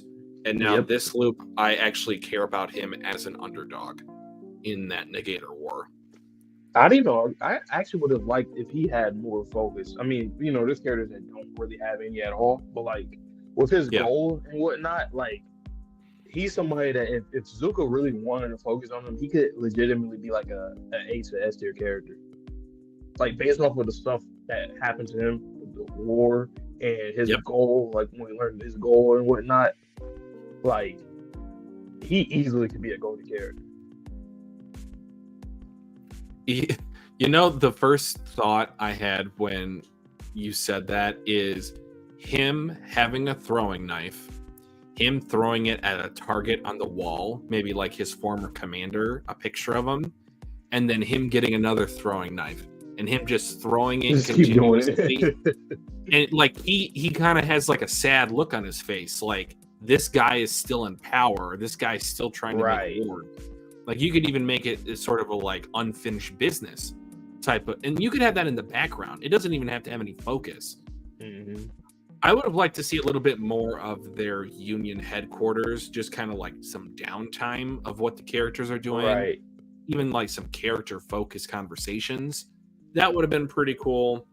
Obviously, we haven't got it up until now, and I don't think that we will at this point. But just some headcanon that I thought. Hopefully, like an epilogue, that would be pretty cool. I could see that too.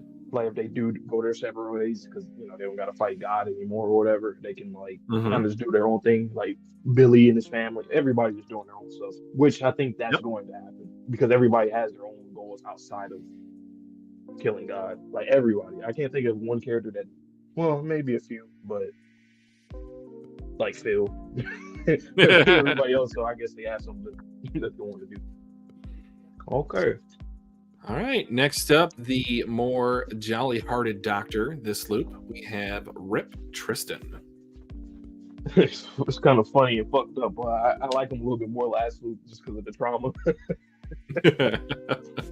It's weird because it's like the difference between him and Nico for me. It's like I like the trauma Rip more than the new and improved Nico, but I like the new and improved Nico more than I like the trauma. I'm not saying that he didn't get the trauma, but you get my point. Like in 100, it was more trauma for him. I mean, not more trauma, but you get my point. Like he got all the trauma by getting unforgettable now, but like in 100, it was like a lot of nasty work going on there. But Rip, he kind of has that same thing like Billy to me. I personally think he kind of regressed slightly, but not a lot at all.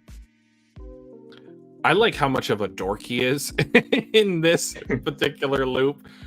He's just a cheese ball, and like him successfully having 2 marriages or marriage to 2 sisters, it didn't seem forced. It wasn't like looted. It was just wholesome. But it was also like, okay, this guy has 2 rings in his pocket. Like, who do you think you are, Fabio? Right. Like, he's a pretty boy. And I just love how much of a dork that he is. And like Latla's reaction to him. Layla just kind of smiling at him through the back. I do still think I prefer Billy this loop. I think I'd put Rip in A tier, but I think I would put Billy ahead of him ever so slightly. For me, I'll put Rip ahead of him, but I don't mind that. You can put him behind him. I feel they're very close. Same thing with Top and Creed for me. Okay, so speaking of Creed, we have his adversary on the other side of the war, Tella. Definitely better this loop, I feel like. Yep. Maybe because we actually saw the, how he got his negator ability, which is something we didn't really get a lot this loop, like the actual trauma. Yep. I think he's like the only one, right? Or that we didn't see the trauma last loop. Well, that and also like going through the trauma actually instead of just having your negator ability activated. Because Fuko pretty much saved it a lot, like damn near everybody this loop. Technically void, but not in the same way. But I get what you mean. Yeah. So I think he's roughly like the only one, which makes sense to like you said. Kururu to a lesser extent as well, but no, I get what you're saying. He's still solid. I'll put him in C tier. That low? Yeah, I don't think he's a B tier. Not compared to those characters. I don't think he's in that. It does hurt him that he doesn't get any more speech now that he's had his trauma. No more speech, huh? Suzuka said, "All right, you don't got to worry about me. He ain't gonna talk." What you looking forward to? He's not gonna say nothing. Maybe behind Ruin then. Yeah. Okay. All right. Not even gonna ask. Bax is unapplicable. What are you doing? D tier. Stop it. We're not doing this again. Y'all antagonized me. I didn't say nothing wrong. We're not doing this again. All right. Next up, Latlamira, the fortune teller who doesn't really do fortune telling this time around. Right. I feel like last loop she had way more focus just because like Layla's dead and like here she's just like being she's just being a good sister and lover for Rip, one of the lovers for Rip. I think she's regressed just in terms of focus, but she's still, I still feel the same about her in terms of like, I like her. I appreciate her. She's always been great, but I say, I say B tier this go around. B tier. I think the dynamic of the trio just helps them a lot compared to a lot of other characters. A lot of characters don't really have a true. Well, I can't say a lot of characters don't have a true dynamic because it's a lot of romance in this manga, but Yeah. theirs is like top. It's always been top tier, whether it's Loop 100 or this one. It's a top 2 to 3 romance. So I'm gonna put her here in the B tier, and you let me know what you think of it. I don't mind it at all. Okay, perfect. It's a good spot. All right, the ramen chef, Engine. I love Engine. He's really good. Like, and he doesn't even need all the other bullshit going on, like happening to him. That's not the point of his character. Like, it's supposed he's to not be carried keep by it simple, stupid. Exactly. He's not carried by that, the trauma and all that kind of stuff, like other characters. I'm not saying that they're carried by it, but you get my point. Like, he doesn't need it. So, with that being said, honestly, A tier? I was gonna say at least top of B, like the very top of B. I don't know if I want to put him A tier per se. So he was doing this all for his sickly mom to find the perfect ramen dish that he remembered making with her previously. He went to the sun with Fuko after over-promising what he would do in thanks to what she did for him. Mm-hmm. Has he had any more focus since then? Mm-mm. I don't even think I'd be seeing him on panels anymore. Like, I feel like I don't. He's kind of hiding. He's kind of hiding. But like, he's like, if you talk about like, if we were to make like a tier list, maybe towards the end of the manga, like a clutch tier list, like just clutch. So like next week. Wow. Yeah. I'm sorry. But like, he dead ass would be like, and then we already seen a little bit of it, but if we were to even do that tier, say we did that tier list right now, he will still be like top like 10. Yeah. Top but 5. I'll say the top of B for now. Okay. Maybe he can get some more, but I would be up for moving him up a tier, but there is fine for now. I think I just need to see him in battle, which he will be, because I mean his ability is going to, like, his son, like it's kind of like the Chikara situation. Like, Chikara, what really helps him a lot too is the fact that he's out there in the battlefield as well. It boosts him up. I think Engin's the same way. They're both very solid characters and great stories and motivations for them. And then I had to put something. Speaking of which, I didn't even realize he was next. It's your boy Chikara. See, every time he gets fucked up, that adds a little bit to him. And he's been messed up a lot. Oh man, my boy ain't got no sight right now. Oh no. Oh, that's actually really bad, especially when Ragnarok right now. Oh no. How are you gonna learn? Oh no. I hope you and Billy been practicing off screen or something. Oh no, I didn't even just realize. end it. I know. I don't think they had any time. No, they was in the hallway talking about it for like I guess 30 minutes. Wow. Talk about a training arc. Oh man. Oh no. Chikara. Oh my god. What a character. And like, he's had feats in both loops, but like this loop, I love how he has a passion. And that was hidden in last loop because he just wanted to graduate. He wasn't thinking of anything post-graduation because he got introduced to this world of negators, Umas, defeating God, Ragnarok. So he never had a chance to go after the one thing that he was passionate about. And then you relate that back to the fact that he directly ties in with Tatiana's passion. And then that builds up that romance just from the start. Him, unfortunately, losing his eyesight as soon as he took the last picture of her.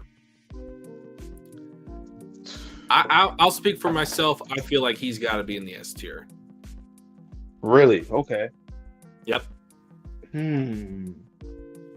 I mean, I like that you brought up the whole thing of his passion or whatever for photography, because that's like the only missing thing from him. I'm not saying it was missing because, like you said, you wanted to graduate in 100. That's a goal. But like, this is like a passion, a career, like after the fact, like something that we will see him, or at least we hope to see him doing in the epilogue. So honestly, he's a completed character. Like in terms of, he has everything that you would want in a character. Especially if he is your favorite character, or just anybody's favorite character, which I 100% believe easily he could be. He has everything you will want. So there's really no weak spots for him, aside from his eyes right now. But damn. Too soon. Putting him S tier, I don't mind that at all. Like he's always going to be an A tier to S tier character. He's always in that range.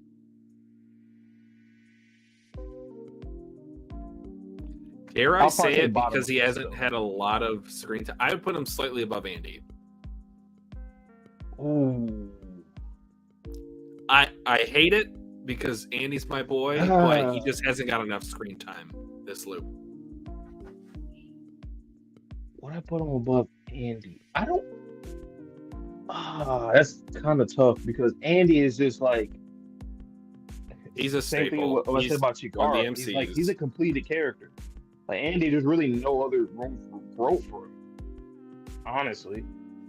Unless he grows old. Yeah. Yeah, exactly. That would be it. And then I'll probably put him higher just because of that. But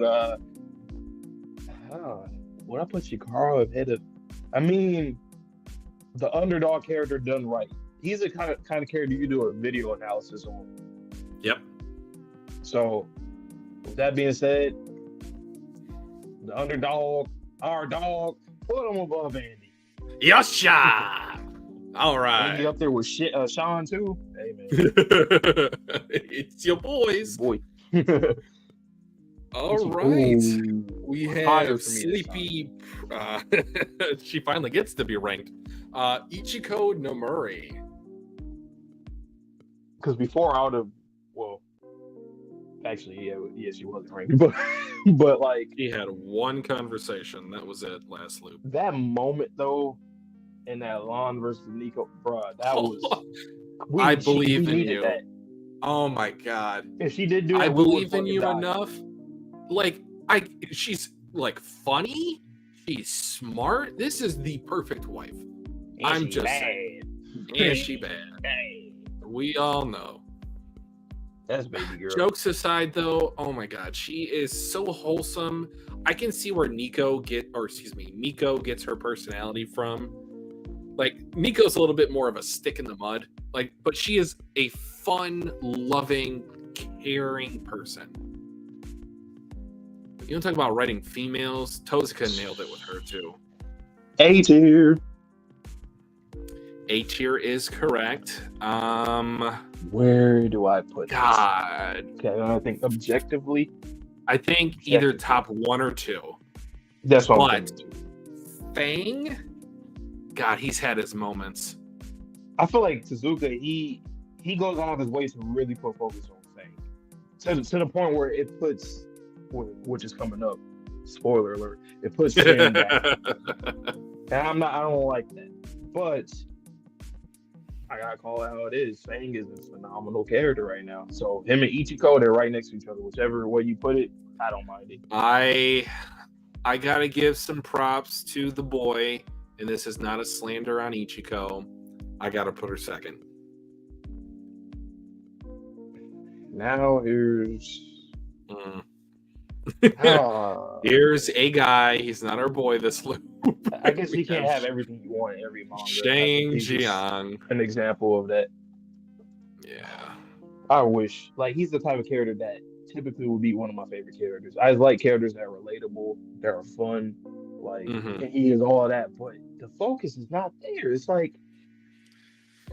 he's not being used. No. I thought he was gonna be the third main character. Like what happened? Squad 7? No, more like Squad 77. Like, bruh. Well, I think like lower C tier or D tier, honestly. nah. Well, I think he's in C tier. I don't think. Like, if I'm I would have comparing him and Rune Tatiana, above I don't him. think Tatiana was like Tatiana. This loop hasn't. I feel like Shin is still more to his character than her. I'd at least put him above Tatiana, and I know that sounds kind of crazy, from what Tatiana was last time, but like honestly, it's just the modeling thing, which career wise is great, but she hasn't really had much of anything really this loop. So you thinking Tella or Shen higher? That's a tough I put call. Shin higher than Tella too, in my opinion. Like I just can't. There's no I way. would If not was to put him above reread one of Ruin them, though. I don't mind that at all. Because like honestly, at least Ruin is like consistent, and Shin is. Shen. Like he doesn't have a consistent role. That's the problem with him. He doesn't have a consistent role. I hope he could pop off. If there's one character, literally, if someone were to ask you, if I were to ask you right now, what's a character? If you could pick one character that you just want to just pop off in the final war arc, I'm certain he's like top 3 characters you could think about. I mean, him, Yusai. I need some back stuff, but yeah, he's got to be up there. It's like he's the 3rd character we've met, like real character.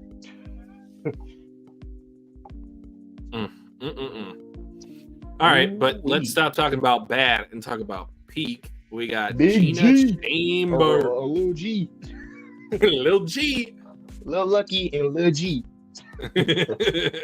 Ooh, that S tier is nice. Ah, damn, those top 4 characters, like in this loop. Oh man, where do I put Gina? I don't know. This might be a hot take. I'm gonna put her at 1. Nah, I can't.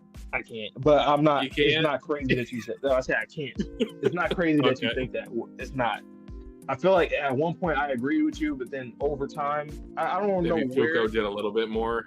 Yeah, it was at one point I was like, okay, Gina's getting a little less.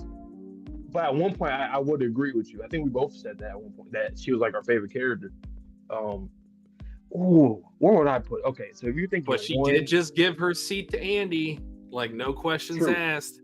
That was huge because you wouldn't think that. More recently, I mean, you wouldn't. Yeah. Like she had the space mission to go get Phil.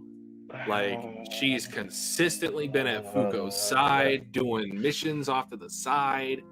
Oh man, I am so torn with this one.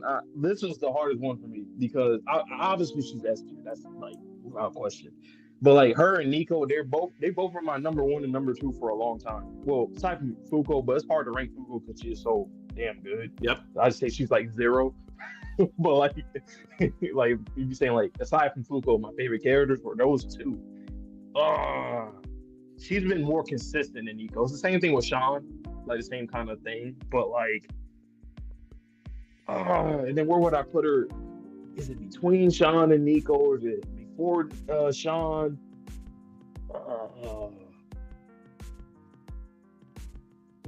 If we want to take the easy way out, this is what I'm gonna do, because it is poetic that she's the right hand woman of Fuko, and she's next to her man. Oh wow, that was tough. Those top 4, especially 2 to 4 for me, are like neck and neck, like crazy. Any of those 3 could be number 2 or 1. Like I know Fuko is the MC, but just like the impact of Gina's character in this loop, it is a treat to see her on page. You know what I think makes her and Sean really cool is the fact that in most series you always have like the mom and dad of the group. Like, you know, with the Straw Hats, they used to say Frankie and Sure. Robin were at one point. Yep. You see that a lot in other series. In this one, it's mostly like Nico and Ichiko are kind of like the mom and dad. But like, you don't really see it from young characters where both of them were really clutch. They gave good advice. They made just great progress for the Union. They done arguably the most for the Union, the most clutch. A lot of great conversations, great dialogue. Like Gina, you don't see that often with like the young characters, where Gina and Sean are like that, just very solid in that regard. You always hear from the mom and dad characters. So, with that being said, I love that. Oh, I'm gonna remind you of something, and I know that we just put her in there, but remember Sean on Kinto Un, and he had his moment with Fuko's dad. Yeah. How he'd been slipping through, and then that's just kind of built up in the background to like now he is a pure-hearted person. Oh, damn. Sean is,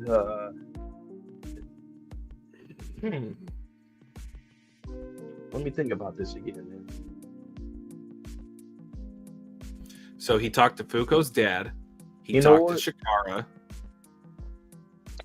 I think if we're thinking about like whether Gina is ahead of Sean or Sean is ahead of Gina, if we think about those two characters, who benefits from the other one more? Oh, that's a hard question. I think whichever the answer is, I think that one should be ahead of the other. Okay, It comes down to that. The primary interaction between the two was the mission to go save Phil. Yep. Now, Gina was let's just call it wearing the pants in that particular relationship. But I feel like by the end of the Phil retrieval arc in space, she more so relied on him than she relied on her. She relied on him. Wait, what did I say? She relied more on him than he relied on her. Mm-hmm. So, if we take that relationship dynamic into account, I'm not gonna lie. do I put Sean above her? I think so. I think I might. And also, like, if I'm just thinking about one-on-one, you know, the character that comes to mind the most is Sean. He's literally been everywhere. Every mission, great dialogue that mattered, that helped other characters. Like, who is this man? Why is he why is he so... He's somebody that you want to be friends with. Like, if you were to pick characters in the series right now from one-on-one, just a good guy. Like, he got your back. If you need to hide, you can hide with him. You know what I'm saying? Even the conditions of his ability, like, everything about Sean's character was different from everybody else. He was born earlier. He was, and the conditions of his like ability was like that's like the first time we seen somebody else with like new conditions. Everything about him was just different from everybody else. We were not able to prevent his tragedy, but that kind of worked in our favor. Because then it built up the mentality in his head that like, oh, I'm a side character because I turn invisible. No, Sean, you're Sean. You're unseen. Like, you are the lead role in your own life. You think Suzuka did this on purpose? Like, making the character so insignificant to making him like arguably the most significant or top 2, top 3? That man's playing 4D chess. I think he purposely did. I think he knew it. He was just grinning while I think his so. Character and drawing. I think so too. Because how do you do that? Like, he knew that he wasn't a great character. People didn't even remember him. People wouldn't remember him when we start season 2 and 3. They won't even remember him at all. And then season 4, they're like, oh, wait a minute. Oh yeah, I remember him. He died. Okay, whatever. I guess he's here now. Whatever. And then they start seeing all the peak from him. They're like, wait a minute. Why is he? How? It's like a gag character turned serious. So, yeah, I'm fine with this. That's a great S tier. My God. It is. All right, Juiz, this loop not yet utilized. We don't know if she will be utilized, so there she goes. So next up, we have Haru Ishin. What are you thinking? she has been utilized, but not as much as I liked her in last loop. And I wasn't like in love with her character last loop. I thought she was pretty cool. Right. But if we take like the muscle mommy memes and put them to the side for a bit, God, I hate to say this, C tier.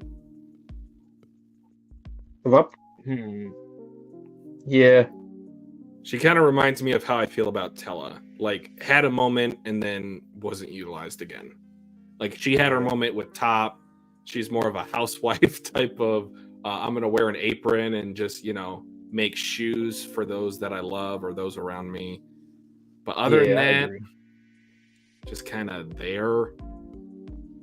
But I do want to put some respect on Tella's name, though. Like, he had a traumatizing event, and he still kept his humanity. Mm-hmm. That was one of the craziest experiences, like in this manga, like to see a character going through that trauma like in real time. Usually, we didn't really see it like that. Yeah. Oh, baby girl, you. Oh God. Man, you want to say it or should I? You want to say it or should I?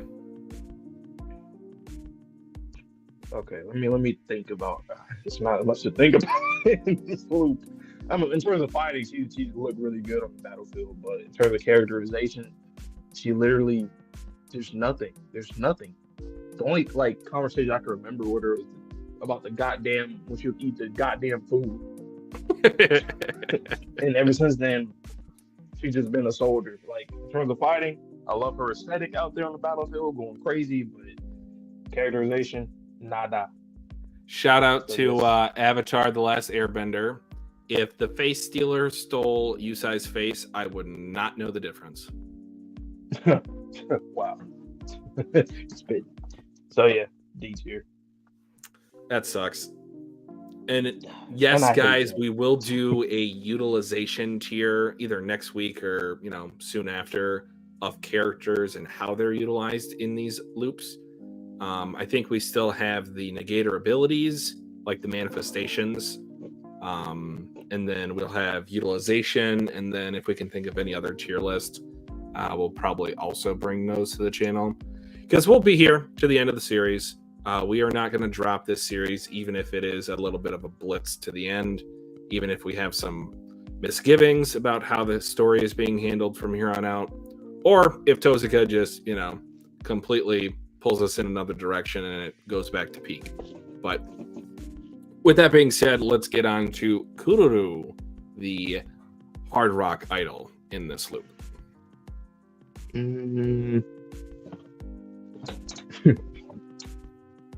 She's kind of like around Tatiana for me. It's kind of the same thing. It's like I know more was done with her, the whole manipulation thing, but does that really add to her character? No. If anything, I'd say it takes away from her because she was being manipulated. Yes. Unless you want to, yeah, exactly. I guess technically for like, when it comes to being utilized for that next tier list, she would literally be like a space higher, just because she was utilized in a way, but just not, Where is she? Is she in the room? Was she outside? Who's to say? We don't know. Is she tied up with a rope? If she disappeared, consent. You would not even notice. No, I think you want to talk about face stealers. Like Gavin, I do see your post. Sorry, go ahead. I know. I was like you side, like I don't know, where my baby girl at, man? Come on, Suzuka, give her some love. Kururu, honestly, she's in this series. Yeah, I would dead ass forget. Which isn't a big problem because other manga have it's horrible with a lot of characters. And this series is literally only like a handful, like it's just a few. Yeah, mostly good things. Gavin, yes, I do see your message in the chat. We'll discuss that here at the end for what you put in Discord. Okay, next up we have Mui. I think I like her a little bit more in this loop. I feel like she's relatively the same, but she is more like there was like a whole plot line. She had more focus. So Yes. whatever she was last time, I don't remember, but I'll just say she's a little higher than whatever that was. If we get it wrong, I mean, whatever. But yeah, I'm thinking the lowest of B tier, maybe, or yeah, yeah. She had a whole somewhere around there. Edison. I mean, yeah, she is Edison in that regard. That sucks. She was a huge part for his plot. And not vice versa, unfortunately. Right. I feel like she pulls him up this loop. Yeah. Whereas the last loop, it was the opposite. Right.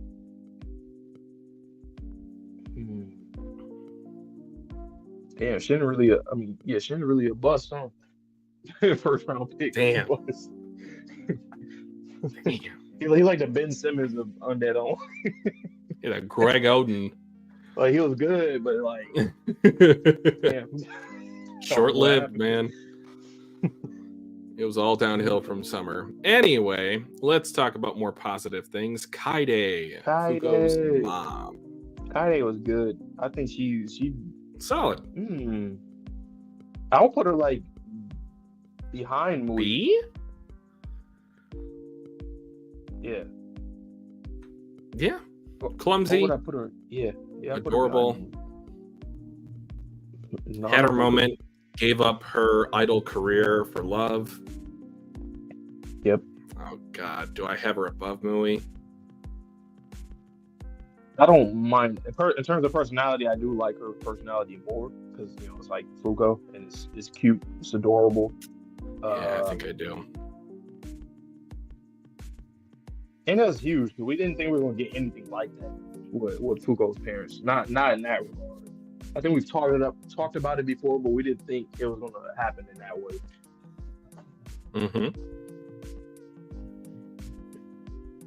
All right, Victor also has been not utilized. I don't know. MIA, are you ever coming back? Who's to know?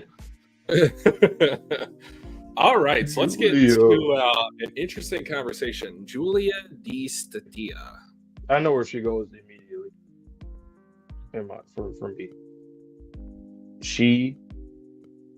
I put her either above or below Latlo. I think she really is like the middle right now. She has the potential, but I think she's like in the middle of the road. She has a lot of dialogue. I will give her that. She has a lot of dialogue. She kind of like what Gina was. Like she was kind of like Fugo's, like another like fangirl, kind of. But not like fangirl, but like a princess. I'm gonna say something, and then I will explain my reasoning. I actually have her as the lowest A tier. Why?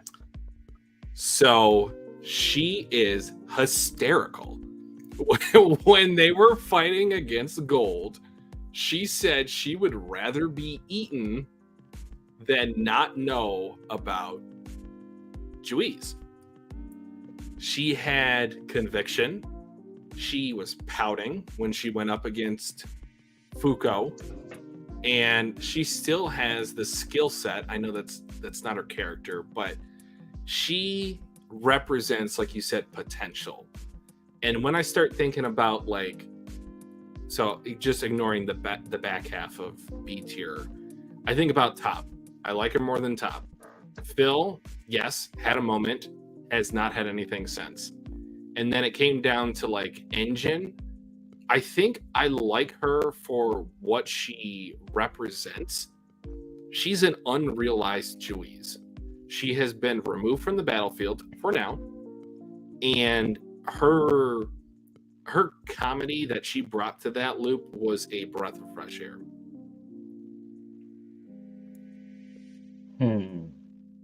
I do agree with your points. But I think it's because she is like the meme, the whole potential man meme.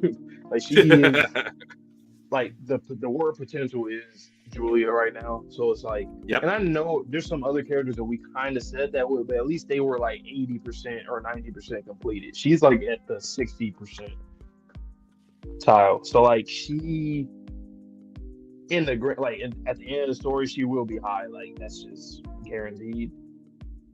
But for me right now, of what we've seen, I had to put her like at least in the middle would be somewhere.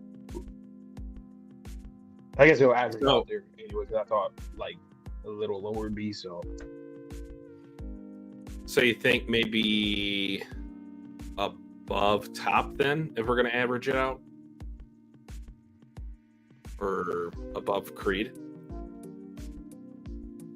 Damn, Top is really weird, man. And I'm just thinking about him a lot more now. Like I think he might need to be lower. He might need to be lower. He's just cool, but he's not like. I wish there was more. He doesn't move me. That's the point. He's like the one character that's just really cool, but doesn't necessarily move me. And I'm kind of mad at that. It's kind of like Shin in a way. Like you would think those two characters, just by the way they're designed, that they would be, utilized overall even greater than what they have been. So I ain't gonna lie, yeah, you could put Top lower. Maybe above Kaide? Yeah, I say put Top lower, and then put Julia. Ooh, I might have to say she's. Damn, I don't know, man. I'm thinking between Phil and Creed. Because Latla just hasn't had as much of a focus this loop as I would have wanted. I mean, that's by design, but it's kind of like with Ruin. Like she's kind of the same, so it's like they're relatively safe in where they're ranked at. So yeah, Julia, she can go there. I don't mind that. Okay. All right. Next up, we have Layla Mira. She's just solid. She's cool. Good-hearted. Like she's not annoying. There's nothing bad to say about her character. It's just, I mean, you can't really utilize her that much, In terms I will say romance, of course. More recently, I love how she's become the pseudo mom for back. Oh yeah.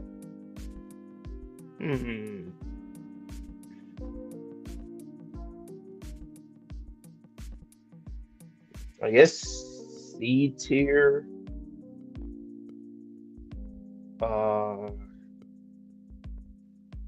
I wish Yusai was a pseudo mom for Batman, but whatever. But it makes sense because Rip and Latla were kind of like that already, so But Yusai was thinking about her being a mom in the previous loop. I think you said that before too, but that would have been cool. But C tier. I don't know where.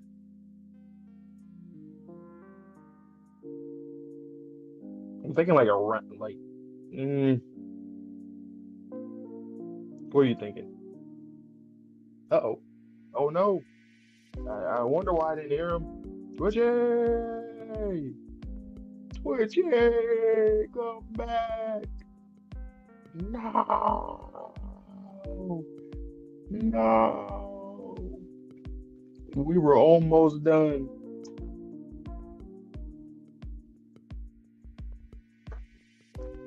Okay, he's coming back, guys.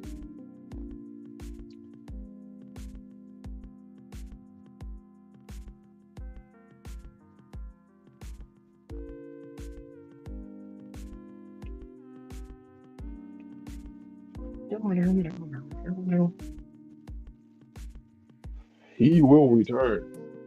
Give me a second. The eclipse has started, yeah. Now. Speaking of eclipse, I wonder if we're gonna have like an eclipse aesthetic in here too. That'd be pretty cool, like with Luna and Sun. I don't know, some way. I don't know how, but that'd be cool if we had something like that.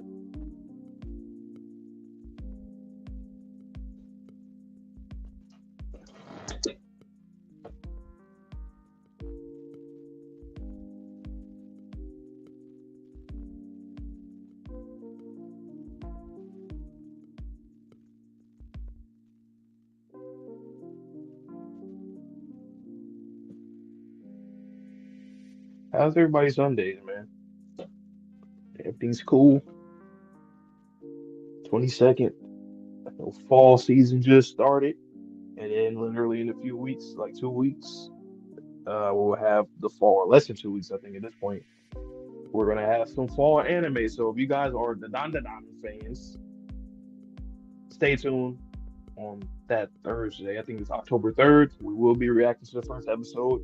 And also for Bleach. Bleach will be returning, so we're gonna be in Core 3, so pull up for that too. I believe that's on Saturday. Still got My Hero for the last 3 episodes, so we still got that up until early October.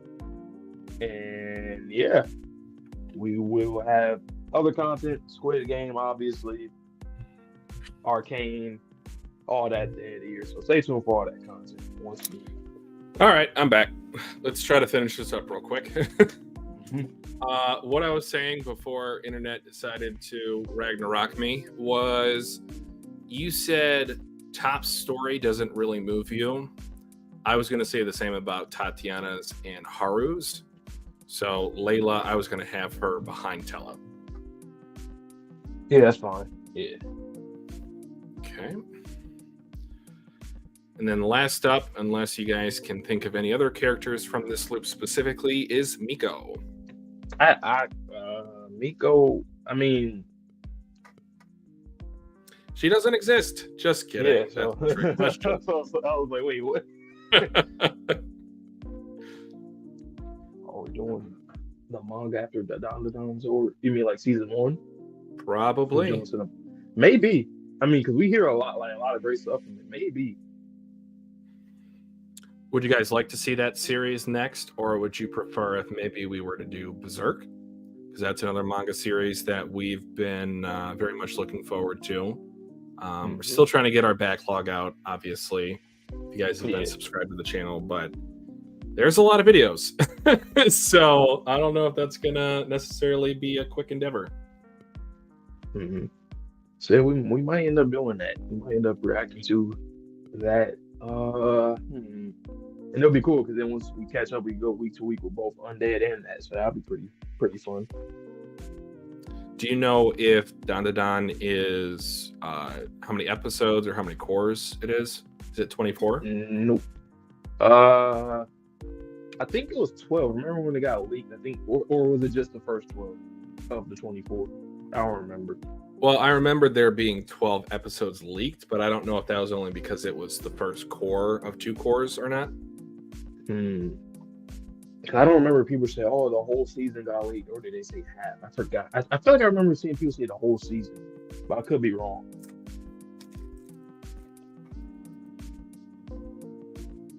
But yeah, we might do that. But there's gonna be some anime that we're gonna stick to just for the anime reaction purposes, and for the people who like manga, we'll start kind of getting into other manga, like Twitchy said, with Berserk. And then maybe the Dandadan, maybe Chainsaw Man. We still got to figure out how we're going to do that. If we're going to do it here or a separate channel or just stick with the anime. We're still thinking about that. I guess we'll wait until like we get some kind of, I guess in December we get like the announcement for the movie, and then we'll just see. That's fair. At that point, make how a we decision feel from there. Yeah, because I kind of do want to stick to Chainsaw Man anime, just because it's like it's a new one that. We like since we started the channel, we're acting to anime. It would just be cool to keep on continuing in that experience. But it's also it's a very popular manga, new gen manga, so it can go either way. Oh yeah, Haikyuu too. Forgot about that. Yes, we'll be starting Haikyuu probably like this month. I don't know. We're gonna start recording. So to answer that question, Lauren, for those of you who don't know, I did injure my shoulder about a month ago. It got dislocated. So I do need to get surgery on it. So the reason why I'm bringing that up is I will be essentially out of work for about 2 months. Now, I won't be able to edit much, and Vontae is also quicker at editing than me, but I don't want to put the entire burden on him. So long story short, I think once I am out and back to recording, we will be starting Haikyuu. So if I had a guess, Okay. I'd probably say Like December. November or December. We got you guys. But yes, In fact, I am so we'll excited. probably record a few episodes too and have that in the backlog. I don't mind. Yeah, we can do that beforehand. That's fine. I appreciate it, Lauren. Yeah, I gotta get that shoulder fixed because I was supposed to have surgery on it last year. Didn't quite pan out with work, but yeah, I'm excited to finally have some time off, even if it's just a mental break. Technically, it's going to be a physical break, but Why when you said surgery, I don't know why it's like just like subconsciously my eyes just went to rip. What the hell? Oh no! I was like, wait, oh, I'll never recover. Why did that happen? Why did that happen? What the hell?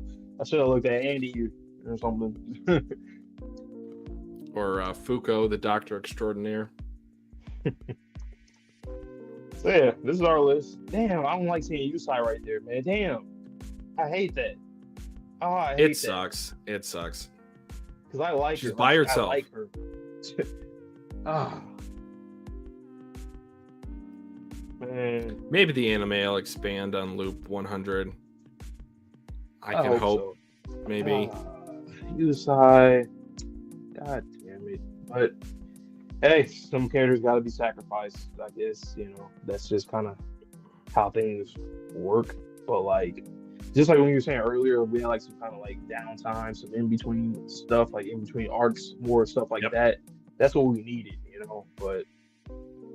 But we kind of already got it during some of those arcs, like the Tatiana arc or like Engine. Like there's some downtime within arcs or Chikara, but like we're talking about like in between stuff that's not about work, even if it's just 2 chapters at like every few arcs. Do you think, given how this chapter ended, do you think we're going to use Remember at all? I feel like it. Probably not. It depends. I still think it's like you can just use it. You don't have to use it on everybody at once. You can use it on a person. I still think Julia. I just still see something like that going on with her because we need her, right? Because they just said that like as long as Injustice is essentially not on the battlefield.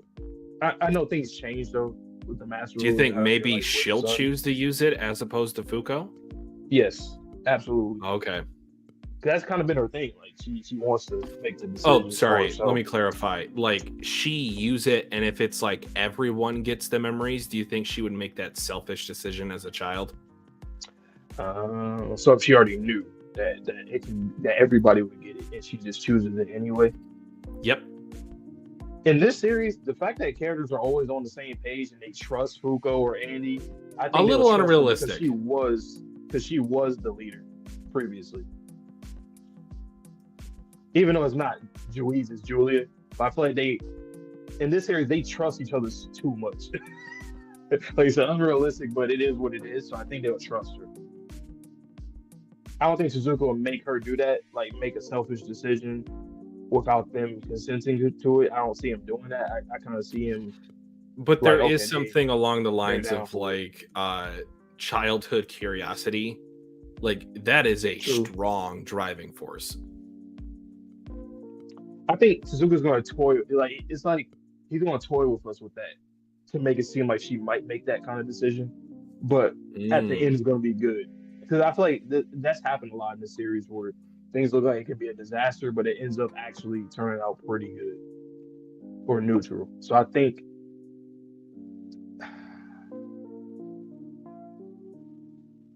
because I don't think that, like, say for example, or even if she does do that and then they're mad about it or whatever, once it's all said and done, this is going to be like a little comedic scene of them just kind of bickering and getting mad at her and yelling at her. But I don't think it's going to be like real, like serious anger or resentment towards her. So I just think it's going to end well. It's going to end pretty well whichever way it goes. But I just think it would be, even though it's very unrealistic how trustworthy they are to some extent in this series, I think it would be cool though. They're like, well, shit, technically she was the leader previously, so I guess OG boss, whatever.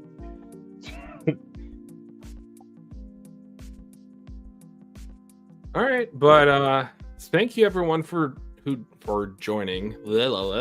I'm just kind of shell shocked by this chapter, truth be told, so I'm stuttering over my words a little bit. But we do appreciate, it's such a weird chapter because I can't even be mad at it, but I still concerned. Yeah, concerned, excited? Question mark. Yeah. Oh, I put the title for this as like speed run. Oof, a little too close to home. But yeah, we appreciate everyone joining us today. I did make a post in a Twitter Undead Unluck community page. Maybe we got some new viewers, maybe we didn't. It'd be great if we got some new viewers on this community because we'd love to talk with you guys. We do have a Discord. I included that in the chat earlier, and it will be in the description of this stream as well. So come on through if you want to talk about more Undead or anything else that we have on the channel or upcoming. Right. And also to Gavin, I just peeped your message in Discord. Yeah, I think Suzuka, and we said it earlier, like, we think I trust him.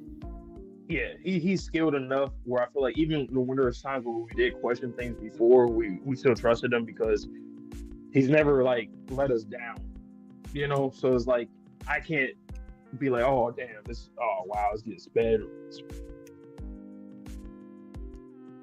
up, you know?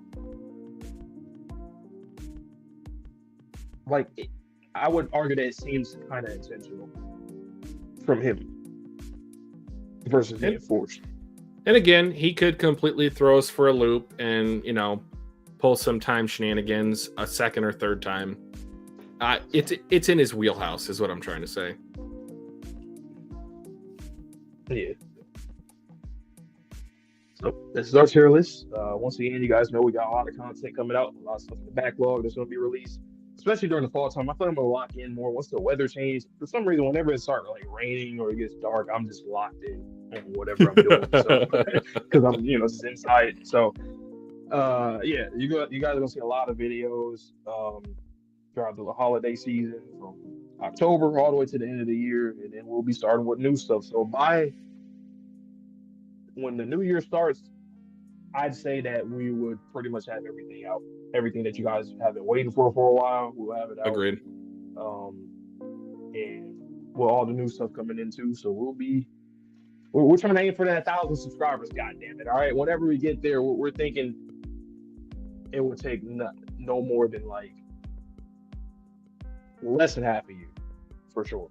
Locked. Lock it in. So, you got anything else to say before we head out? I do not, good sir. You can end us up here. All right. Like I like to say at the end of every video or stream, please stay safe, stay healthy, stay clean. See you guys on the next video or stream. See you guys then, and peace. Peace.